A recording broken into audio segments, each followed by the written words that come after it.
பொன்னிலம் மாதர் ஆசை பொருந்தினர் பொருந்தார் உள்ளம் தன்னில் அந்தரத்தில் ஜீவசாட்சி மாத்திரமாய் நிற்கும் எந்நிலங்களிலும் மிக்க எழுநிலம் அவற்றின் மேலாம் நன்னிலம் மருவும் ஏக நாயகன் பதங்கள் போற்றி ஈன்று அழித்து அழிக்கும் செய்கைக்கு ஏதுவாய் அயனாய் மாலாய் ஆன்ற ஈசனுமாய் தானே அனந்த மூர்த்தியுமாய் நிற்கும் பூன்ற முத்தனுமாய் இன்ப புணரி ஆதவனாய் நாளும் தோன்றிய விமல போத சுரூபத்தை பணிகின்றேனே எவருடைய அருளால் யானே எங்குமாம் பிரம்மம் என்பால் கவருடைய புவனம் எல்லாம் கற்பிதம் என்று அறிந்து சுவருடை வெளிபோல் யான் என் சுரூப சுபாவமானேன் அவருடைய பத்மபாதம் அனுதினமும் பணிகின்றேனே என்னுடைய மனம் புத்தி இந்திய சரீரம் எல்லாம் என்னுடைய அறிவினாலே இரவிமுன் இமமே ஆக்கி என்னுடைய நீயும் நானும் ஏகம் என்று ஐக்கியம் செய்ய என்னுடைய குருவாய் தோன்றும் ஈசனை இறைஞ்சினேனே அந்தமும் நடுவும் இன்றி ஆதியும் இன்றி வான் போல் சந்ததம் ஒளிரும் ஞான சத்குரு பாதம் போற்றி பந்தமும் வீடும் காட்ட பரந்தநூல் பார்க்க மாட்டா அந்தரும் உணரும் மாறு வத்து தத்துவம் சொல்லுவேனே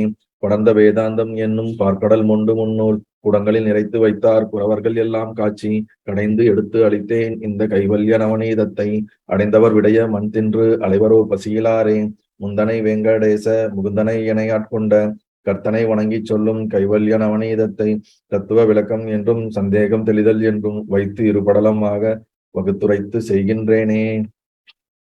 நல்லது. 68வது பாடலுக்கு செல்வோம். மதுரமாம் கட்டி சுட்ட மாப்பணியாரம் எல்லாம் மதுரமாக்கி அதற்கு மதுரம்தான் சுபாவம் அன்றோ அது இது என்னும் சடங்கள் அறிவாக அறிவை தந்தே அது இது இரண்டுமாக அகம்பொருள் அறிவாய் நீயே.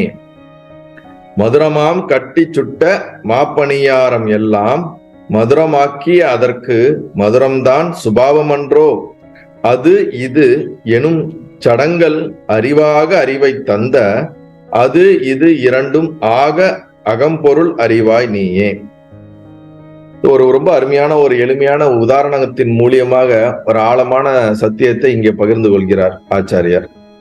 மதுரம் என்றால் இனிப்பு, வெல்லம் என்ற அர்த்தத்தை நாம் எடுத்துக்கொள்ள வேண்டும். கட்டி சுட்ட மாப்பணியாரம் ரொம்ப எளிமையான ஒரு உதாரணம் தான், வேற ஒண்ணும் இல்லை. நம்ம வீட்டுல எல்லாருமே நம்ம சுற்றிருப்போம். ஒரு இனிப்பு பணியாரம் அல்லது வெள்ள பணியாரம் என்று சொல்லுவார்கள். மா என்றால் மாவு, மாவோடு இனிப்போடு சேர்ந்து சுடப்பட்ட ஒரு பணியாரம் அப்படிங்கிற உதாரணத்தை இங்க கொடுக்கிறார். மாப்பணியாரம் எல்லாம் மதுரமாக்கி அதற்கு மதுரம் தான்.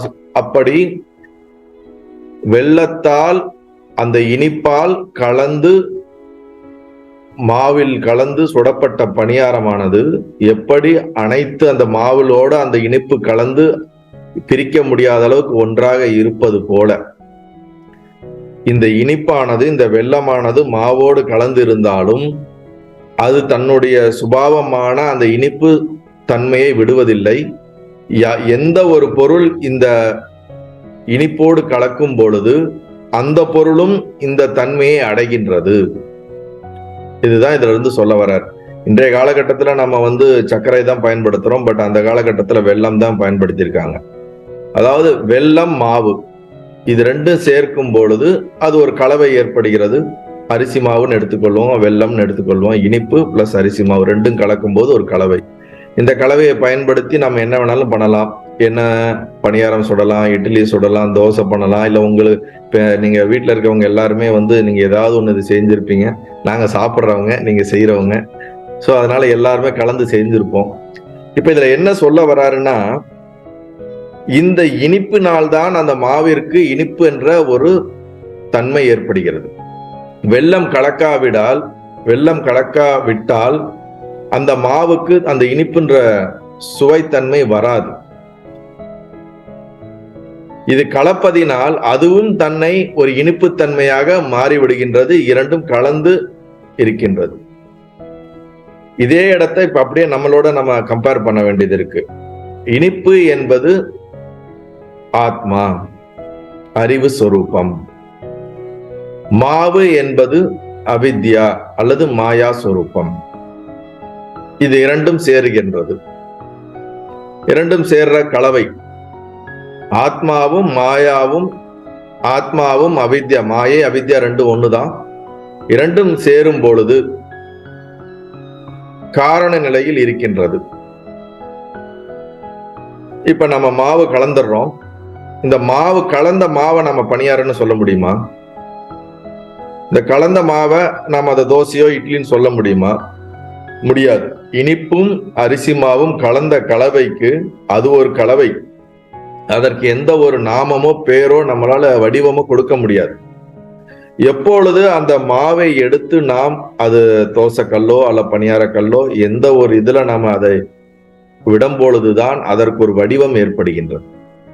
அந்த வடிவம் அமையும் பொழுது, அந்த வடிவம் ஏற்படும் பொழுதே அதற்கு பேரை மாற்றுகிறோம் நாம். கரெக்டா இல்ல? இப்ப நீங்க ஒரு பணியார கல்லுல நீங்க இந்த மாவை விட்ட உடனே அதற்கு பேர் மாவுன்னு சொல்ல மாட்டோம், அதுக்கு பணியாரம் அப்படின்னு சொல்ல ஆரம்பிச்சிடறோம். அதுக்கப்புறம் அது வெந்து வெளியே வந்துடுது. வெளியே வந்தாலும் அதோட அரிசி கலந்திருந்தாலும் அது இனிப்பாக இருக்கிறது. அப்ப எதனோடெல்லாம் இந்த இனிப்பு சேருகிறதோ தன்னுடைய தன்மையை அதனோடு இருக்கக்கூடிய அனைத்திற்கும் அது ரேடியேட் பண்ணுது, அதனோடு கலந்து விடுகிறது என்பது சத்தியம். முதல் விஷயம். இப்ப நாம் அனைவருமே ஸ்தூல உடலோடு இருக்கக்கூடிய ஜீவன்கள். நம்முள் இந்த ஆன்மா என்ற சைத்தன்யம் எப்பொழுதும் இருந்து கொண்டே இருக்கின்றது. இந்த ஆன்மா என்ற இந்த சைத்தன்யம் இருப்பதினால்தான் நாம் இந்த ஜடத்தன்மையான இந்த உலகத்தையும் அதற்கான அனைத்து விஷயங்களையும் அறிகின்றோம். அது முதல்ல புரிஞ்சுக்கணும். எப்படி இந்த இனிப்பு அரிசி மாவோடு கலக்கும் பொழுது அரிசி மாவும் இனிப்புத்தன்மை அடைகிறதோ, இந்த ஆத்மா என்பது ஒரு சித், அதாவது அறிவு சொரூபம். அது இயற்கையாவே அறிவு சொரூபமாக இருக்கின்றது. இந்த அறிவு சொரூபமானது மாயையாகிய இந்த உலகத்தையும், காரண வடிவான மாயையும் காரிய வடிவான உலகம். இப்ப இந்த இடத்துல காரணம் காரியம் என்ற 2 விஷயங்களை பயன்படுத்துகிறேன், வார்த்தைகளை.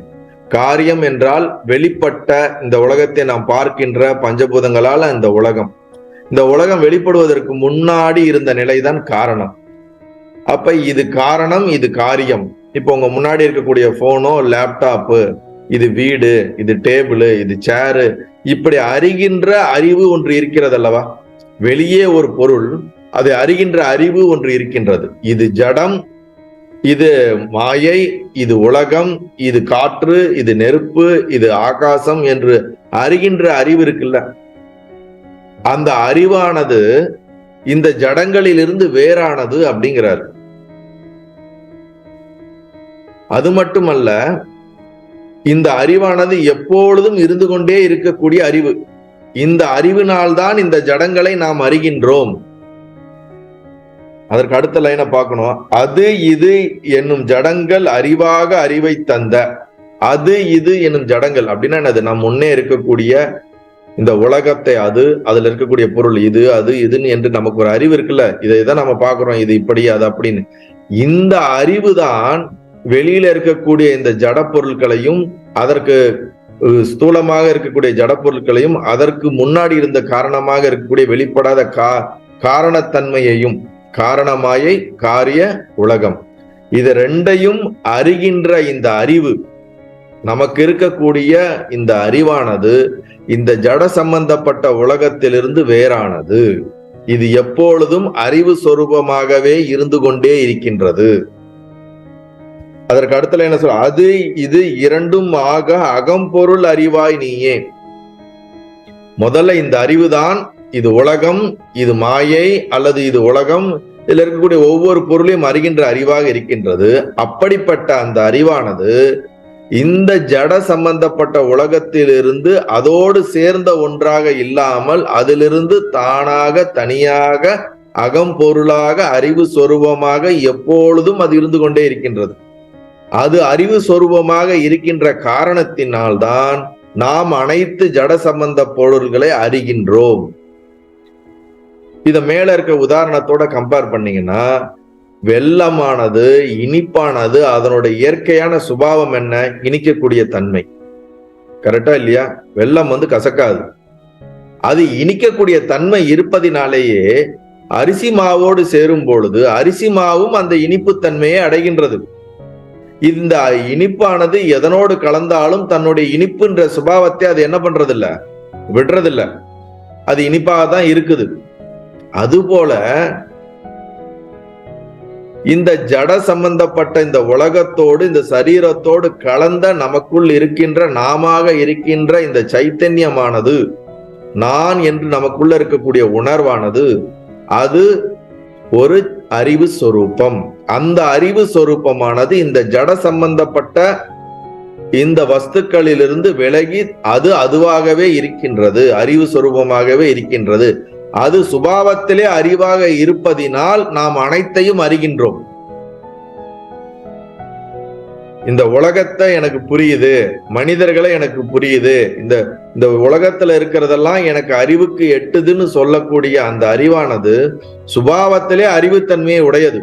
அதனால்தான் நாம் அறிகின்றோம். சத்து, சித்து, ஆனந்தம்னு பார்த்திருப்போம். சித்து என்றால் என்ன? ஞான சொரூபம், அறிவு சொரூபம். எப்படி வெள்ளமானது அதனுடைய சுபாவத்திலே இனிக்கும் தன்மை இருப்பது போல நமக்குள் அறியும் தன்மையான இந்த சுபாவத்தில் இருக்கக்கூடிய இந்த அறிவானது எப்பொழுதும் அது சுதந்திரமாக அறிவாகவே இருக்கின்றது. அதுதான் அனைத்தையும் அறிகின்றதே தவிர இந்த ஜடங்கள் எதையும் அறிய முடியாது. நல்லா புரிஞ்சுக்குங்க, இந்த ஜடங்கள் எதையும் அறிய முடியாது. சைத்தன்யம் மட்டும்தான் அறிய முடியும். எப்படி இனிப்பு இந்த வெள்ளமானது மாவோடு சேர்ந்தால் மாவும் இனிப்பது போல இந்த சைத்தன்யமானது இந்த ஜடங்களான இந்த சரீரங்களோடு சேரும் பொழுது இந்த சரீரமும் அறிவுத்தன்மை உடையதாக நமக்கு தோன்றுகிறது. ஆனால் உண்மையில் அதற்கு அறிவுத்தன்மை தனியாக கிடையாது. இந்த இருக்கின்ற இந்த அறிவுதான் அதற்கு அறிவை கொடுக்கின்றது.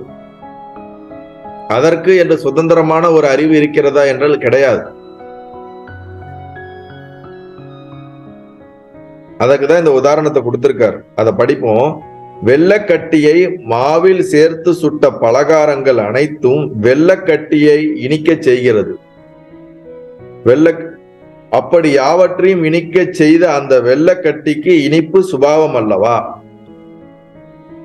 வெள்ளக்கட்டியினால் அது எதனெல்லாம் சேர்க்கப்படுகிறதோ அது அனைத்து பதார்த்தங்களும் இந்த வெள்ளத்தோட சுபாவம் என்ன? இனிப்பு, அதுவும் இனிக்கும். அதுபோல இந்த சைத்தன்ய சொரூபமான இந்த அறிவு சொரூபம் எதனோடெல்லாம் இந்த ஜடங்கள், மாயை, இது எதனோடெல்லாம் சேர்ந்தாலும் அது அறிவு சொரூபமாக இருக்கிறது. இது அதனோடு சேர்வதனால் ஜடங்களும் அறிவு சொரூபம் போல நமக்கு தோற்றம் அளிக்கின்றது. உண்மையில் அதற்கு அறிவு சுதந்திரமான சுயம் பிரகாச அறிவு கிடையாது என்பதை புரிந்து கொள்ள வேண்டும். அதுபோல காரண வடிவ மாயை, காரிய வடிவ உலகம் என்னும் சடங்களை விளங்கி கொண்டிருக்கும் அறிவு வடிவே நீயாகும். இப்ப நான் சூல சரீரம், நான் சூட்சும சரீரம், எனக்கு காரண சரீரம் இருக்கு, உலகம் இப்படி இருக்கு, பிரபஞ்சமானது காரண பிரபஞ்சம், காரிய பிரபஞ்சம், சூட்சும இதெல்லாம் யார் சொல்றா? இதெல்லாம் எங்க விளங்குது? இதெல்லாம் யார் அறிகிறார்? நான் தான் அறிகிறேன். இன்னைக்கு மழை பெய்கிறது, மழை பெய்யவில்லை, இந்த உலகம் இப்படியா, இது அனைத்தும் அறிகின்ற அறிவு நானாக இருக்கின்றேன். இந்த அறிவானது இப்ப நமக்கு இருக்கக்கூடிய ஒவ்வொரு நாளும் நம்மளுடைய புத்தி வளர்ந்துகிட்டே போகுதுன்னு நம்ம சொல்றோம்ல. இந்த புத்திய இங்க அவர் என்ன சொல்லல, ஆச்சாரியர் சொல்லல. ஏதோ ஒன்று ஒரு பிரகாசமான வெளிச்சத்தினால் அனைத்து இருள்ல இருக்கக்கூடிய அனைத்து பொருளையும் பிரகாசப்படுத்தி அதை காட்டுகின்றது. இந்த வெளிச்சம் இல்லை என்றால் அந்த ரூம்ல இருக்கக்கூடிய இருட்டுல இருக்கக்கூடிய எந்த பொருளும் நம்மால் பார்க்க முடியாது. அப்ப இந்த பிரகாசம் தான் அதுல இருக்கக்கூடிய அனைத்தையும் காட்டக்கூடிய தன்மை கொண்டு இருக்கிறது. புரியுதா இல்லைங்களா? அதே போல நமக்குள் இருக்கக்கூடிய ஆத்ம பிரகாசமான அறிவு பிரகாசம்தான் இந்த மாயையாக இருக்கக்கூடிய இந்த ஜடங்கள் அனைத்தையும் பிரகாசப்படுத்தி அதை அறிகின்றது. இந்த அறிவு பிரகாசம் இல்லை என்றால் அது எதையும் நம்மால் அறிய முடியாது. அதற்கும் தனியாக அறிவு இருக்கிறதா என்று பார்த்தால் கிடையாது. இதுதான் இந்த பாடல்ல சொல்றார். அது இதும் இரண்டுமாக அகம்பொருள் அறிவாய் நீயே. அது இதுனா என்னது? காரண வடிவமாக இருக்கக்கூடிய மாயையும் நீ கிடையாது, காரிய வடிவமா இருக்கக்கூடிய இந்த உலகமும் நீ கிடையாது. இது ரெண்டுக்கும் அப்பாற்பட்டு இதனோடு நீ இல்லாத ஒரு அறிவு சொரூபமாக இருக்கிறவன் தான் நீ.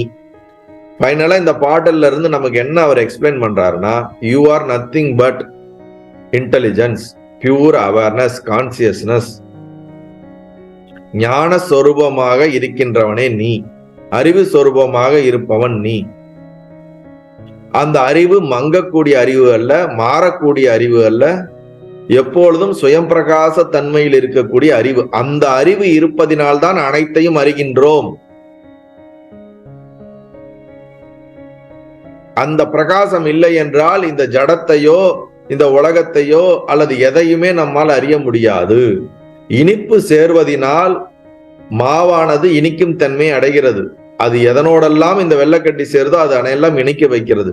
அதுபோல நம்முடைய இந்த அறிவானது இந்த ஜடங்களோடு சேரும் பொழுது அந்த ஜடங்களுக்கும் அறிவுத்தன்மை இருப்பது போல ஒரு தோற்றம் இருக்கிறது. ஆனால் உண்மையில இந்த இனிப்பு தான் அதற்கு அந்த தன்மையை கொடுக்குதே தவிர சுதந்திரமாக மாவு தனியா அதுக்கு இனிப்பு தன்மை இருக்கான கிடையாது. இந்த வெள்ளத்தோட சேரும் போது அது கிடைக்குது. அதுபோல இந்த ஜடங்களுக்கு சுதந்திரமா அறிவு இருக்கான்னு பார்த்தா கிடையாது, அது ஜடம். இந்த அறிவு சொரூபமாக இருக்கக்கூடிய நான் என்ற இந்த ஆன்மாவோடு சேரும் பொழுதுதான் அது என்னவாகிறது, அறிவுத்தன்மை உடையதாக இருக்கின்றது. அது அப்படி இருக்கிறது என்ற அறிகிறவன் தான் நான் என்பதுதான் இந்த பாடல்ல சொல்றார். இன்னொரு ஆங்கிள் இருந்து நம்ம இதே இந்த ஒரு உதாரணத்தை எடுத்து பார்த்தோம் என்றால், இந்த நம்ம பணியாரத்தையே எடுத்துக்கோமே, அதுதான் இங்க உதாரணமா கொடுத்திருக்காரு. பணியாரம் சுட்டு வெளியே வந்துருச்சுன்னா அது கெட்டி ஆயிடுது, அது ஸ்தூல உடல்னு வச்சுக்குங்க. அதற்கு முன்னாடி எந்த நிலையில இருக்கு, நாம அதை எடுத்து ஒரு கரண்டில ஊத்தும் போது அது மாவு தன்மையில தான் இருக்குது. அப்ப அது சூட்சும உடல்னு வச்சுக்குங்க. அதற்கு முன்னாடி என்ன தன்மையில இருக்கு, மாவாக கலக்கப்பட்டு தான் இருக்குது. அது காரணத்தன்மைன்னு வச்சுக்குங்க, காரண சரீரம்னு வச்சுக்குங்க. அதுக்கடுத்து சூட்சமம், அதுக்கடுத்து ஸ்தூலம். காரண சரீரத்துல எங்காவது இது இட்லி, இது பணியாரம், இது தோசை நம்மளால பிரிக்க முடியுமா? ஏன்னா அது மாவா இருக்குது. மாவுல என்ன இருக்குது, அரிசியும் இனிப்பும் கலந்து மட்டும்தான் இருக்குது. புரியுதா இல்லைங்களா? அப்ப ஆத்மா சைத்தன்யமும் அவித்யாவும் சேர்ந்ததை தான் நம்ம என்ன சொல்றோம், காரண சரீரம் என்று சொல்லுகின்றோம். அங்க நாம ரூபங்கள் கிடையாது, அங்க பிரிக்க முடியாது, அதுக்கு வடிவம் கிடையாது, அது இன்னது என்று சொல்ல முடியாது. இப்ப இந்த மாவை எடுத்து நீங்க அந்த குழிப்பணியாரத்துல நீங்க விடும்போது அதுக்கு ஒரு வடிவம் வரும்போதுதான் அது தன்னுடைய காரண நிலையிலிருந்து வெளிப்பட்டு ஒரு வடிவத்தை அடையும் போது அது சூட்சும நிலையை அடைகிறது. அதற்கப்புறம் நம்ம என்ன பார்த்திருக்கோம், பஞ்சீகிருத பஞ்சமகா பூதகி அப்படின்னு தத்துவ போதத்துல பஞ்சீகிருதமாகப்பட்ட ஸ்தூல சரீரம், பஞ்சீகிருதம்னா சூட்சும சரீரம்னு படிச்சிருக்கோம். அப்ப இந்த பணியாரத்து கல்லுல விட்ட உடனே அதுக்கு ஒரு ஷேப் வந்துடுது, உருண்டையான ஒரு ஷேப் வந்துடுது. எப்போ ஒரு ஷேப் வருதோ அப்பவே நம்ம அதை பணியாரம்னு சொல்ல ஆரம்பிச்சிடறோம். அது முன்னாடி வரைக்கும் மாவுன்னு சொல்றோம், அதுக்கப்புறம் அது என்னன்னு சொல்ல ஆரம்பிச்சிடுறோம், பணியாரம்னு சொல்ல ஆரம்பிச்சிடறோம். அதுக்கப்புறம் வெந்ததுக்கு அப்புறம் இது தயாரான பணியாரம். அப்ப இந்த பணியாரத்துக்கு தன்னை பணியாரம் என்ற அறிவு எப்பொழுது வருகிறது என்றால் அந்த கல்லிலே விட்ட பின்புதான் தன்னை பணியாரமாக அது உணர்கிறது. அதற்கு முன்னாடி வரைக்கும் அது தன்னை பணியாரமா உணர்றதில்லை. அது முழுவதுமாக வெந்த பின்பு நான் ஒரு இனிப்பு பணியாரமாக அது தன்னை உணர்கிறது. நாம என்ன நினைக்கிறோம், நான் இந்த உடம்பு நீங்க நினைக்கிறீங்க கரெக்டா, நான் இந்த மனிதன், நான் உடம்பு, நான் ஆண் பெண், இதெல்லாம் நீங்க நினைக்கிறதெல்லாம் எப்பன்னா சூட்சும சரீரம் என்ற இந்த சரீரத்தை நான் என்று பாவிக்கும் போதுதான் உங்களுக்கு அந்த உணர்வு வருகிறதே தவிர நீங்க காரணத்துல இருக்கும்போது நீங்க எப்படி பாவிக்க முடியும்?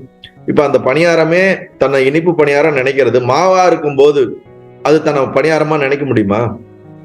ஏனென்றால் நினைக்க முடியாது, அங்க பேதமே கிடையாது, அங்க பிரிக்கவே முடியாது. அதே போல நாமானது, நான் உங்களுக்கு இருக்கிற உணர்வானது இந்த சரீரத்தை பற்றி கொள்ளும் பொழுதுதான் தனி உணர்வு நமக்குள் ஏற்படுகின்றது. எப்படி மாவானது பணியாரமான கதை மாறுவது போல நான் என்ற இந்த உணர்வானது சரீரத்தை பந்தப்படும் பொழுது, அது சூட்சும ஸ்தூலத்தை பந்தப்படும் பொழுது நான் என்ற இந்த அகங்கார தனி உணர்வு உற்பத்தி ஆகின்றது. அந்த தனி உணர்வைத்தான் நாம் என்று நினைத்து கொண்டிருக்கின்றோம். புரியுதா இல்லைங்களா? இப்ப இங்க என்ன, இப்ப இதை எதை ஆத்மான்னு இந்த இடத்துல நாம புரிஞ்சு கொள்ள வேண்டும் என்றால், இந்த இனிப்பு மாவோடு சேர்றதுனாலதான் அது பணியாரமாகவே மாறுது. இனிப்பே இல்லாட்டினா வெறும் அரிசியை நாம போட்டு என்னத்தை பண்றது, அதற்கு அந்த தன்மையே இருக்காது. இப்ப அந்த கல்லுல விட்டதுக்கு அப்புறமும் அந்த மாவுல அந்த இனிப்புத்தன்மை இருக்குது, அது கல்லுல விட்டதுக்கு அப்புறமா அது வெந்ததுக்கு அப்புறமா அதுல இனிப்புத்தன்மை இருக்குது. அப்ப ஆரம்பத்துல இருந்து அந்த இனிப்புத்தன்மை மாறாம வந்துகிட்டே இருக்குது. அதுபோல நமக்குள்ள இருக்கக்கூடிய சைத்தன்யமானது ஆத்மாவானது நீங்க ஸ்தூல சரீரத்துல இருந்தாலும் சூட்சம சரீரத்துல இருந்தாலும் காரணத்துல இருந்தாலும் அந்த இனிப்பு என்ற தன்மை மாறாமல் இருப்பது போல நம்மளுடைய சைத்தன்யம் எந்த விதத்திலும் மாறாமல் இருந்து கொண்டே இருக்கின்றது. ஆனால் எது மாறுகிறது? மாவா இருந்ததை கொஞ்சம் அறவேக்காடா இருக்குது, அதுக்கப்புறம் முழுவேக்காடா மாறுது. இப்ப காரண சரீரமானது சூட்சம சரீரமாகவும் சூட்சம சரீரமானது ஸ்தூல சரீரமாகவும் மாறுபடுகிறது. அப்ப உபாதிகளான இந்த சரீரங்களில் மாறுபாடு ஏற்படுகிறதே தவிர அந்த இனிப்பு என்ற இந்த சுவையில எந்த மாற்றமும் அடைவதில்லை.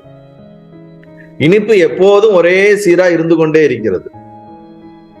ஆனா எப்போது அது கல்லுல விடப்பட்டு தனியாக பணியாரம் என்ற உணர்வு வந்த உடனேயே தன்னை பணியாரம் என்று நினைத்து கொண்டு இனிப்பு என்று ஒன்றுதான் நான் இந்த பணியாரம் உருவாவதற்கே காரணம் என்று அறியாமல் இந்த பணியாரமானது நாம் தன்னை வேறாக நினைத்து கொண்டால் அது எப்படி பொருத்தமில்லாத ஒன்றாக இருக்குமோ அதுபோலதான் நாம என்ன பண்ணிட்டு இருக்கோம், இந்த உடம்ப நானு நம்ம நினைச்சுக்கிட்டு இருக்கோம். நீங்க என்னதான் நானு நினைச்சிருந்தாலும் அது ஒரு பொய்யானதுதான். உண்மையான நான் எதுனா அந்த இனிப்பு எப்பொழுதும் இருப்பது போல நமக்குள் எப்பொழுதும் இருக்கின்ற அந்த அறிவு சொரூபமான ஆத்மஸ்வரூபம்தான் நாம் என்பதை நாம் அறியாமல் இருக்கின்றோம். அந்த இனிப்பு தான் பணியாரத்துக்கே காரணம். அதுபோல நமக்குள் இருக்கக்கூடிய சைத்தன்யம் தான் நாம் சரீரத்துக்கே காரணம். சரீரத்துல ஸ்தூல சூட்சமா எது வந்தாலும் அதுக்கு ஆதாரமா எது இருக்குது? அது இல்லாட்டினா ஸ்தூலமா சூட்சமா வர முடியாது, காரணமாகவும் இருக்க முடியாது. நீங்க இந்த உதாரணத்தை வச்சு கம்பேர் பண்ணி பாருங்க. இந்த எக்ஸாம்பிள் இந்த லெவலுக்கு மட்டும் நீங்க அதை பயன்படுத்திங்க, ரொம்ப டீப்பா யோசிக்க வேண்டாம். எப்படி மாவா இருக்குது, மாவா இருக்கும்போது வித்தியாசம் நம்மளால நாம ரூபம் பார்க்க முடியாது. அதுல அந்த மாவுக்குள்ள இட்லியும் இருக்கலாம், தோசையும் இருக்கலாம், பணியாரமும் இருக்கலாம், சுயாமும் இருக்கலாம், எது வேணாலும் இருக்கலாம். அது நீங்க எந்த மாதிரி ஒரு பிளேட்ல ஊத்துறீங்க, எந்த மாதிரி இதுல கன்வெர்ட் பண்ணும்போது தான் அது மாறுது. அது வரைக்கும் அதுக்குள்ள அதோட எல்லா விதமான பாசிபிலிட்டிஸும் அதுக்குள்ள இருக்குல்ல. அப்ப காரணத்துல இருக்கக்கூடிய நாம மனித சரீரத்துல வரலாம், விலங்கு சரீரத்துல வரலாம், புழு பூச்சியா வரலாம், செடியா வரலாம், எப்படி வேணாலும் வரலாம். அது எந்த விதமான நம்ம தோசை கல்லுல ஊத்துறோமோ பணியார கல்ல ஊத்துற மாதிரி எந்த சரீரத்தை அது பிடிக்கிறதோ அதற்கேற்ற ஒரு உணர்வு அதுல என்ன ஆகிறது, ஏற்படுகிறது. இப்ப நம்ம என்ன பண்ணணும்னா இந்த மாவை தனியாக பிரித்து நான் ஒரு இனிப்பு தான் என்னுடைய சுபாவம், நான் எப்பொழுதும் இனிக்கின்ற ஒரு வெள்ளக்கட்டியான சுபாவம் தான் நான், என்னால்தான் இந்த மாவு சேர்க்கப்பட்டு இன்று பணியாரமாக சுடப்பட்டிருக்கிறது என்பது போல இந்த உபாதிகளான சரீரத்தை எல்லாம் மனம், புத்தி, இந்திரியங்கள், இந்த ஸ்தூல சரீரம் இதெல்லாத்தையும் நீக்கிவிட்டு சுபாவத்துல இருக்கின்ற அந்த அறிவு சொரூபமா இருக்கின்ற அனைத்தையும் அறிகின்றதுக்கு காரணமா இருக்கின்ற அந்த ஆத்மஸ்வரூபந்தான் நான் என்று நாம் உணர வேண்டும். அப்படி உணர்ந்தாதான் முக்தி ஞானம் என்பது. அதற்குத்தான் இங்க சொல்றார், இரண்டும் தானாகாமல் அவற்றிற்கு வேறாக அறிவாகிய நீயே அகம் என்று பதத்தின் லட்சியார்த்தமாய் இருக்கின்றாய். இந்த அனைத்தும் அறிகின்ற அறிவு நீதான். அந்த அனைத்தையும் அறிகின்றாய். அறிந்தாலும் அந்த பொருளோடு அந்த வஸ்துவோடு உலகத்தோடு மாயையோடு சம்பந்தப்படாமல் நீ அகம்பொருளான ஒரு சுயம் பிரகாசமான ஒரு சொரூபமாக நீ இருந்து கொண்டுதான் இருக்கின்றாய். உன்னால் தான் அது அனைத்தும் அறியப்படுகின்றது. நீதான் அதற்கு ஆதாரம். இனிப்பு பணியாரத்துக்கு ஆதாரம். அதுபோல நம்முடைய சித் சொரூபம் தான் இந்த ஜடஸ்வரூபத்தை எல்லாம் அறிவதற்கு அதுதான் பிரகாசப்படுத்துகின்றது என்பதை புரிந்து கொள்வோமாக இந்த பாடலில். இதுதான் இந்த பாடல்ல அவர் சொல்றார். இதெல்லாம் எதற்கு சொல்ல வர்றாருன்னா, தத்துவமசி என்ற மகா வாக்கியத்தை விளக்கும் பொழுது வெவ்வேறு உதாரணங்கள்ல கடந்த 10 பாடல்களை எக்ஸ்பிளைன் பண்ணிக்கிட்டே வர்றாரு. இப்ப இந்த பாடல்லையும் நமக்கு அதை தான் என்ன பண்றது, எக்ஸ்பிளைன் பண்ணிக்கிட்டே வர்றாரு. பணியார கதையில புரியலைன்னா வேற எந்த கதையில புரியும்னு எனக்கு தெரியல. அட்லீஸ்ட் நீங்க இந்த பணியாரத்தை வச்சு புரிஞ்சுக்க வேண்டியது என்னன்னா, காரணம் ஸ்தூலம் சூட்சமம். மாவா இருக்குது, கல்லுல ஊத்துனோம்னா சூட்சமா ஆயிடுது, வெந்ததுக்கு அப்புறம் ஸ்தூலம் ஆயிடுது. அப்படியாச்சும் அந்த விஷயமாச்சும் புரிஞ்சுக்குங்க. அது ஸ்தூலமா இருந்தாலும் சூட்சமா காரணமா இருந்தாலும் அதுல இனிப்புன்னு ஒண்ணு இருந்துகிட்டே இருக்குது. நாம எப்படி எந்த சரீரத்துல இருந்தாலும் நம்மள மாறாத இனிப்பு போல நமக்குள்ள இந்த அறிவான சைத்தன்யமான ஆத்மா இருந்து கொண்டே இருக்கிறதுன்னு புரிஞ்சுக்குங்க. அந்த ஆத்மா தான் இந்த பணியாரமா வர்றதுக்கே இதா இருக்குது. மூலமாக இருக்கிறது என்பதை புரிந்து கொள்ள வேண்டும். அதுக்கு அடுத்த பாட்டுக்கு போவோம். பாடல் 69. இந்த நீ தொம்பதத்தின் லட்சிய பொருளாம் என்றும் பந்தமிலா பிரம்மமே தத்பதத்தின் லட்சியார்த்தம். அந்தமாம் ஜீவன் ஈசன் அவர்களே வாச்சியார்த்தம். சந்ததம் வேதம் ஆவார் தமக்கு ஐக்கியம் கூடாதே. பாடல் 69. இந்த நீ தொம்பதத்தின் லட்சியார் பொருளாம் என்றும். இப்படி மேலே, இந்த நீ என்றால் மேலே சொல்லப்பட்ட பாடலில் சொல்லப்பட்ட அந்த அறிவு சொரூபமா நீதான் தொம்பதத்தின் லட்சியார்த்தம். நம்ம என்ன இப்ப பார்த்துட்டு இருக்கோம்னா தத்துவம் என்ற இந்த பதத்திற்கான வாக்கியார்த்தம் லட்சியார்த்தத்தை ஆராய்ந்து வருகின்றோம். வாக்கியார்த்தம் என்றால் என்னன்னா மேலோட்டமான அந்த பதத்திற்கு அந்த சொல்லுக்கான ஒரு அர்த்தம், பொருள். ஆனால் அந்த பொருள் எந்த இடத்தில் இந்த பதத்தை இந்த சொல்லை பயன்படுத்துகிறோமோ அதற்கு பல நேரங்களில் ஒத்து வராமல் போகிவிடும். அப்பொழுது அந்த இடத்துல வேறொரு பொருளை நாம் என்ன பண்ண வேண்டும், இதற்கு இந்த பொருள் மேட்ச் ஆகல, இந்த வார்த்தைக்கு இந்த இடத்துல இந்த சொல்லை பயன்படுத்துவதனால் இந்த அர்த்தம் இதற்கு சூட் ஆகல, அப்ப வேறொரு அர்த்தத்தை இங்க குறிக்கிறார்கள் என்று குறிப்பு பொருளை, அதுல ஆழ்ந்த ஒரு எந்த அர்த்தத்தை குறிப்பிட்டு சொல்கிறார்களோ அதை உணர்வதுதான் லட்சியார்த்தம். இப்ப தத்துவம் அப்படிங்கிற இந்த தத்துவமசிங்கிற மகா வாக்கியத்தை தான் இங்க என்ன பண்றாரு, விளக்கிட்டு வர்றார். சாம வேதத்துல இருக்கக்கூடிய சாந்தோக்கிய உபநிஷத்துல இருக்கக்கூடிய 6வது அத்தியாயத்துல யாகியவல்லியர் அவருடைய ஸ்வேதகேது அவன் மகனாக சீடனாக இருக்கக்கூடியவருக்கு உபதேசம் பண்ணும்போது 9 முறை தத்துவமசி ஸ்வேதகேதுன்னு அவனுக்கு 9 முறை இந்த உபதேசத்தை சொல்றார். நீ அதுவாக இருக்கின்றாய், நீ அதுவாக இருக்கின்றாய். நீ அதுவாகன எதுவாக இருக்கின்றாய், அந்த நீ அதுவாகன்ற இந்த வார்த்தைக்கு தான் இவ்வளவு தூரம் விளக்கம் வந்துகிட்டு இருக்குது. இப்ப இந்த தத்துவம் அப்படிங்கிற இந்த பதத்திற்கான வாக்கியார்த்தம் என்னன்னா, தத் என்றால் ஈஸ்வரன், தொம் என்றால் ஜீவன். இதுதான் நேரடியான அந்த வார்த்தைக்கு உண்டான அர்த்தம். இப்ப தத்துவம் அசி, அசி என்றால் ஐக்கியம், அதுவாக இருக்கிறாய். அப்ப ஜீவனானது ஈஸ்வரனாக எப்படி இருக்க முடியும் என்ற ஒரு கேள்வி, இந்த வார்த்தையானது இந்த பதமானது நீங்க சொல்லக்கூடிய அந்த அர்த்தத்திற்கு பொருந்தவில்லையே அப்படிங்கிற கேள்வி வரும்பொழுது சீடன் கேட்கும் போதுதான் குரு இவ்வளவு விஷயங்களை விளக்கம் கொடுத்துட்டு வர்றார். அப்ப இந்த இடத்துல என்ன சொல்றாரு, இந்த நீ தொம்பதத்தின் லட்சிய பொருளாகும். எப்படி அந்த பணியாரத்துல மாவை விட்டுட்டு இனிப்பு தான் அதனுடைய சுபாவம், இனிப்பு இருக்குது, அது சுபாவம் அதுவாகவே இருக்குது, அது மாறுறதே கிடையாது.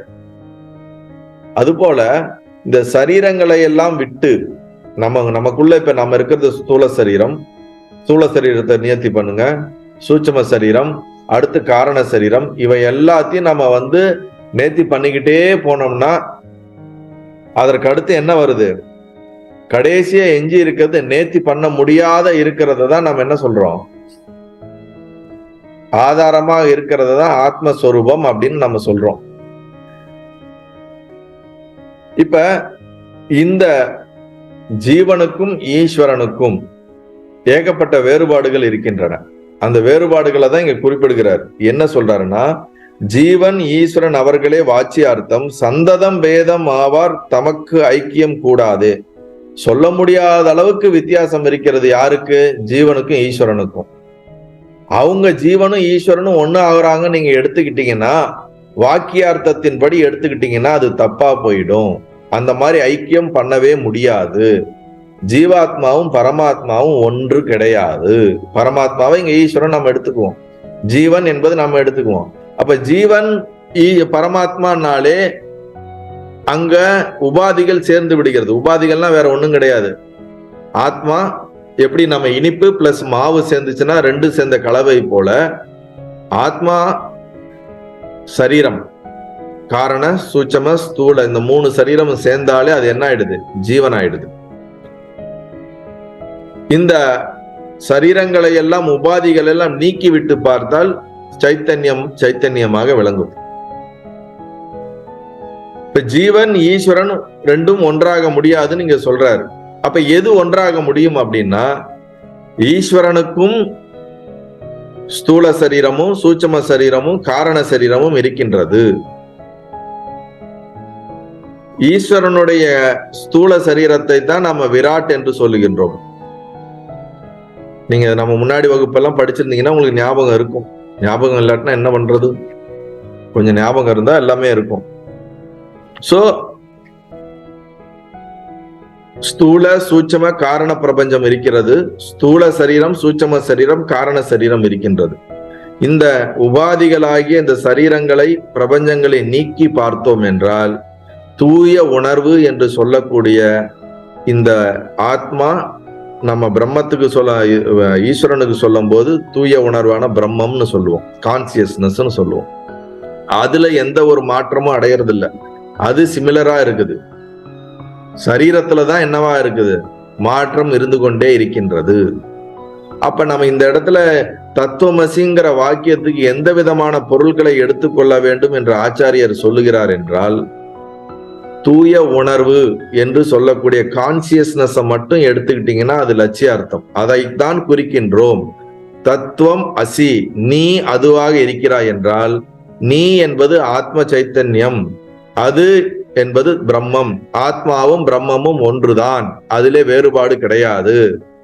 ஒன்னுள் இருக்கக்கூடிய நீ ஆகிய தூய உணர்வும் ஈஸ்வரனாகிய தூய உணர்வும் அதிலே எந்த ஒரு மாறுபாடும் கிடையாது, இரண்டும் ஒன்றுதான்.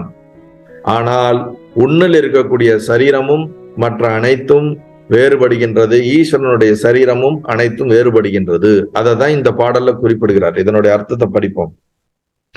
3 சரீரங்களுக்கும் அந்நியமாய், 3 அவஸ்தைகளுக்கும் சாட்சியாய், பஞ்ச கோஷத்திற்கு அப்பாற்பட்டதாய், அகம்பதத்தின் லட்சியார்த்தமாய் உள்ள நீயே தொம்பத லட்சியார்த்தமாம்.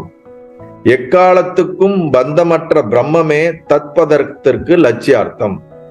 தத் என்றால் பிரம்மத்தை எடுத்துக்கொள்ள வேண்டும், தொம் என்றால் ஆத்மாவாகிய எடுத்துக்கொள்ள வேண்டும். அதுதான், ஆத்மாவும் பிரம்மமும் ஒண்ணு. ஜீவனும் ஈஸ்வரனும் ஒண்ணு கிடையாது, ஆத்மாவும் பிரம்மமும் தான் ஒண்ணு. அதை நல்லா புரிஞ்சுக்குங்க.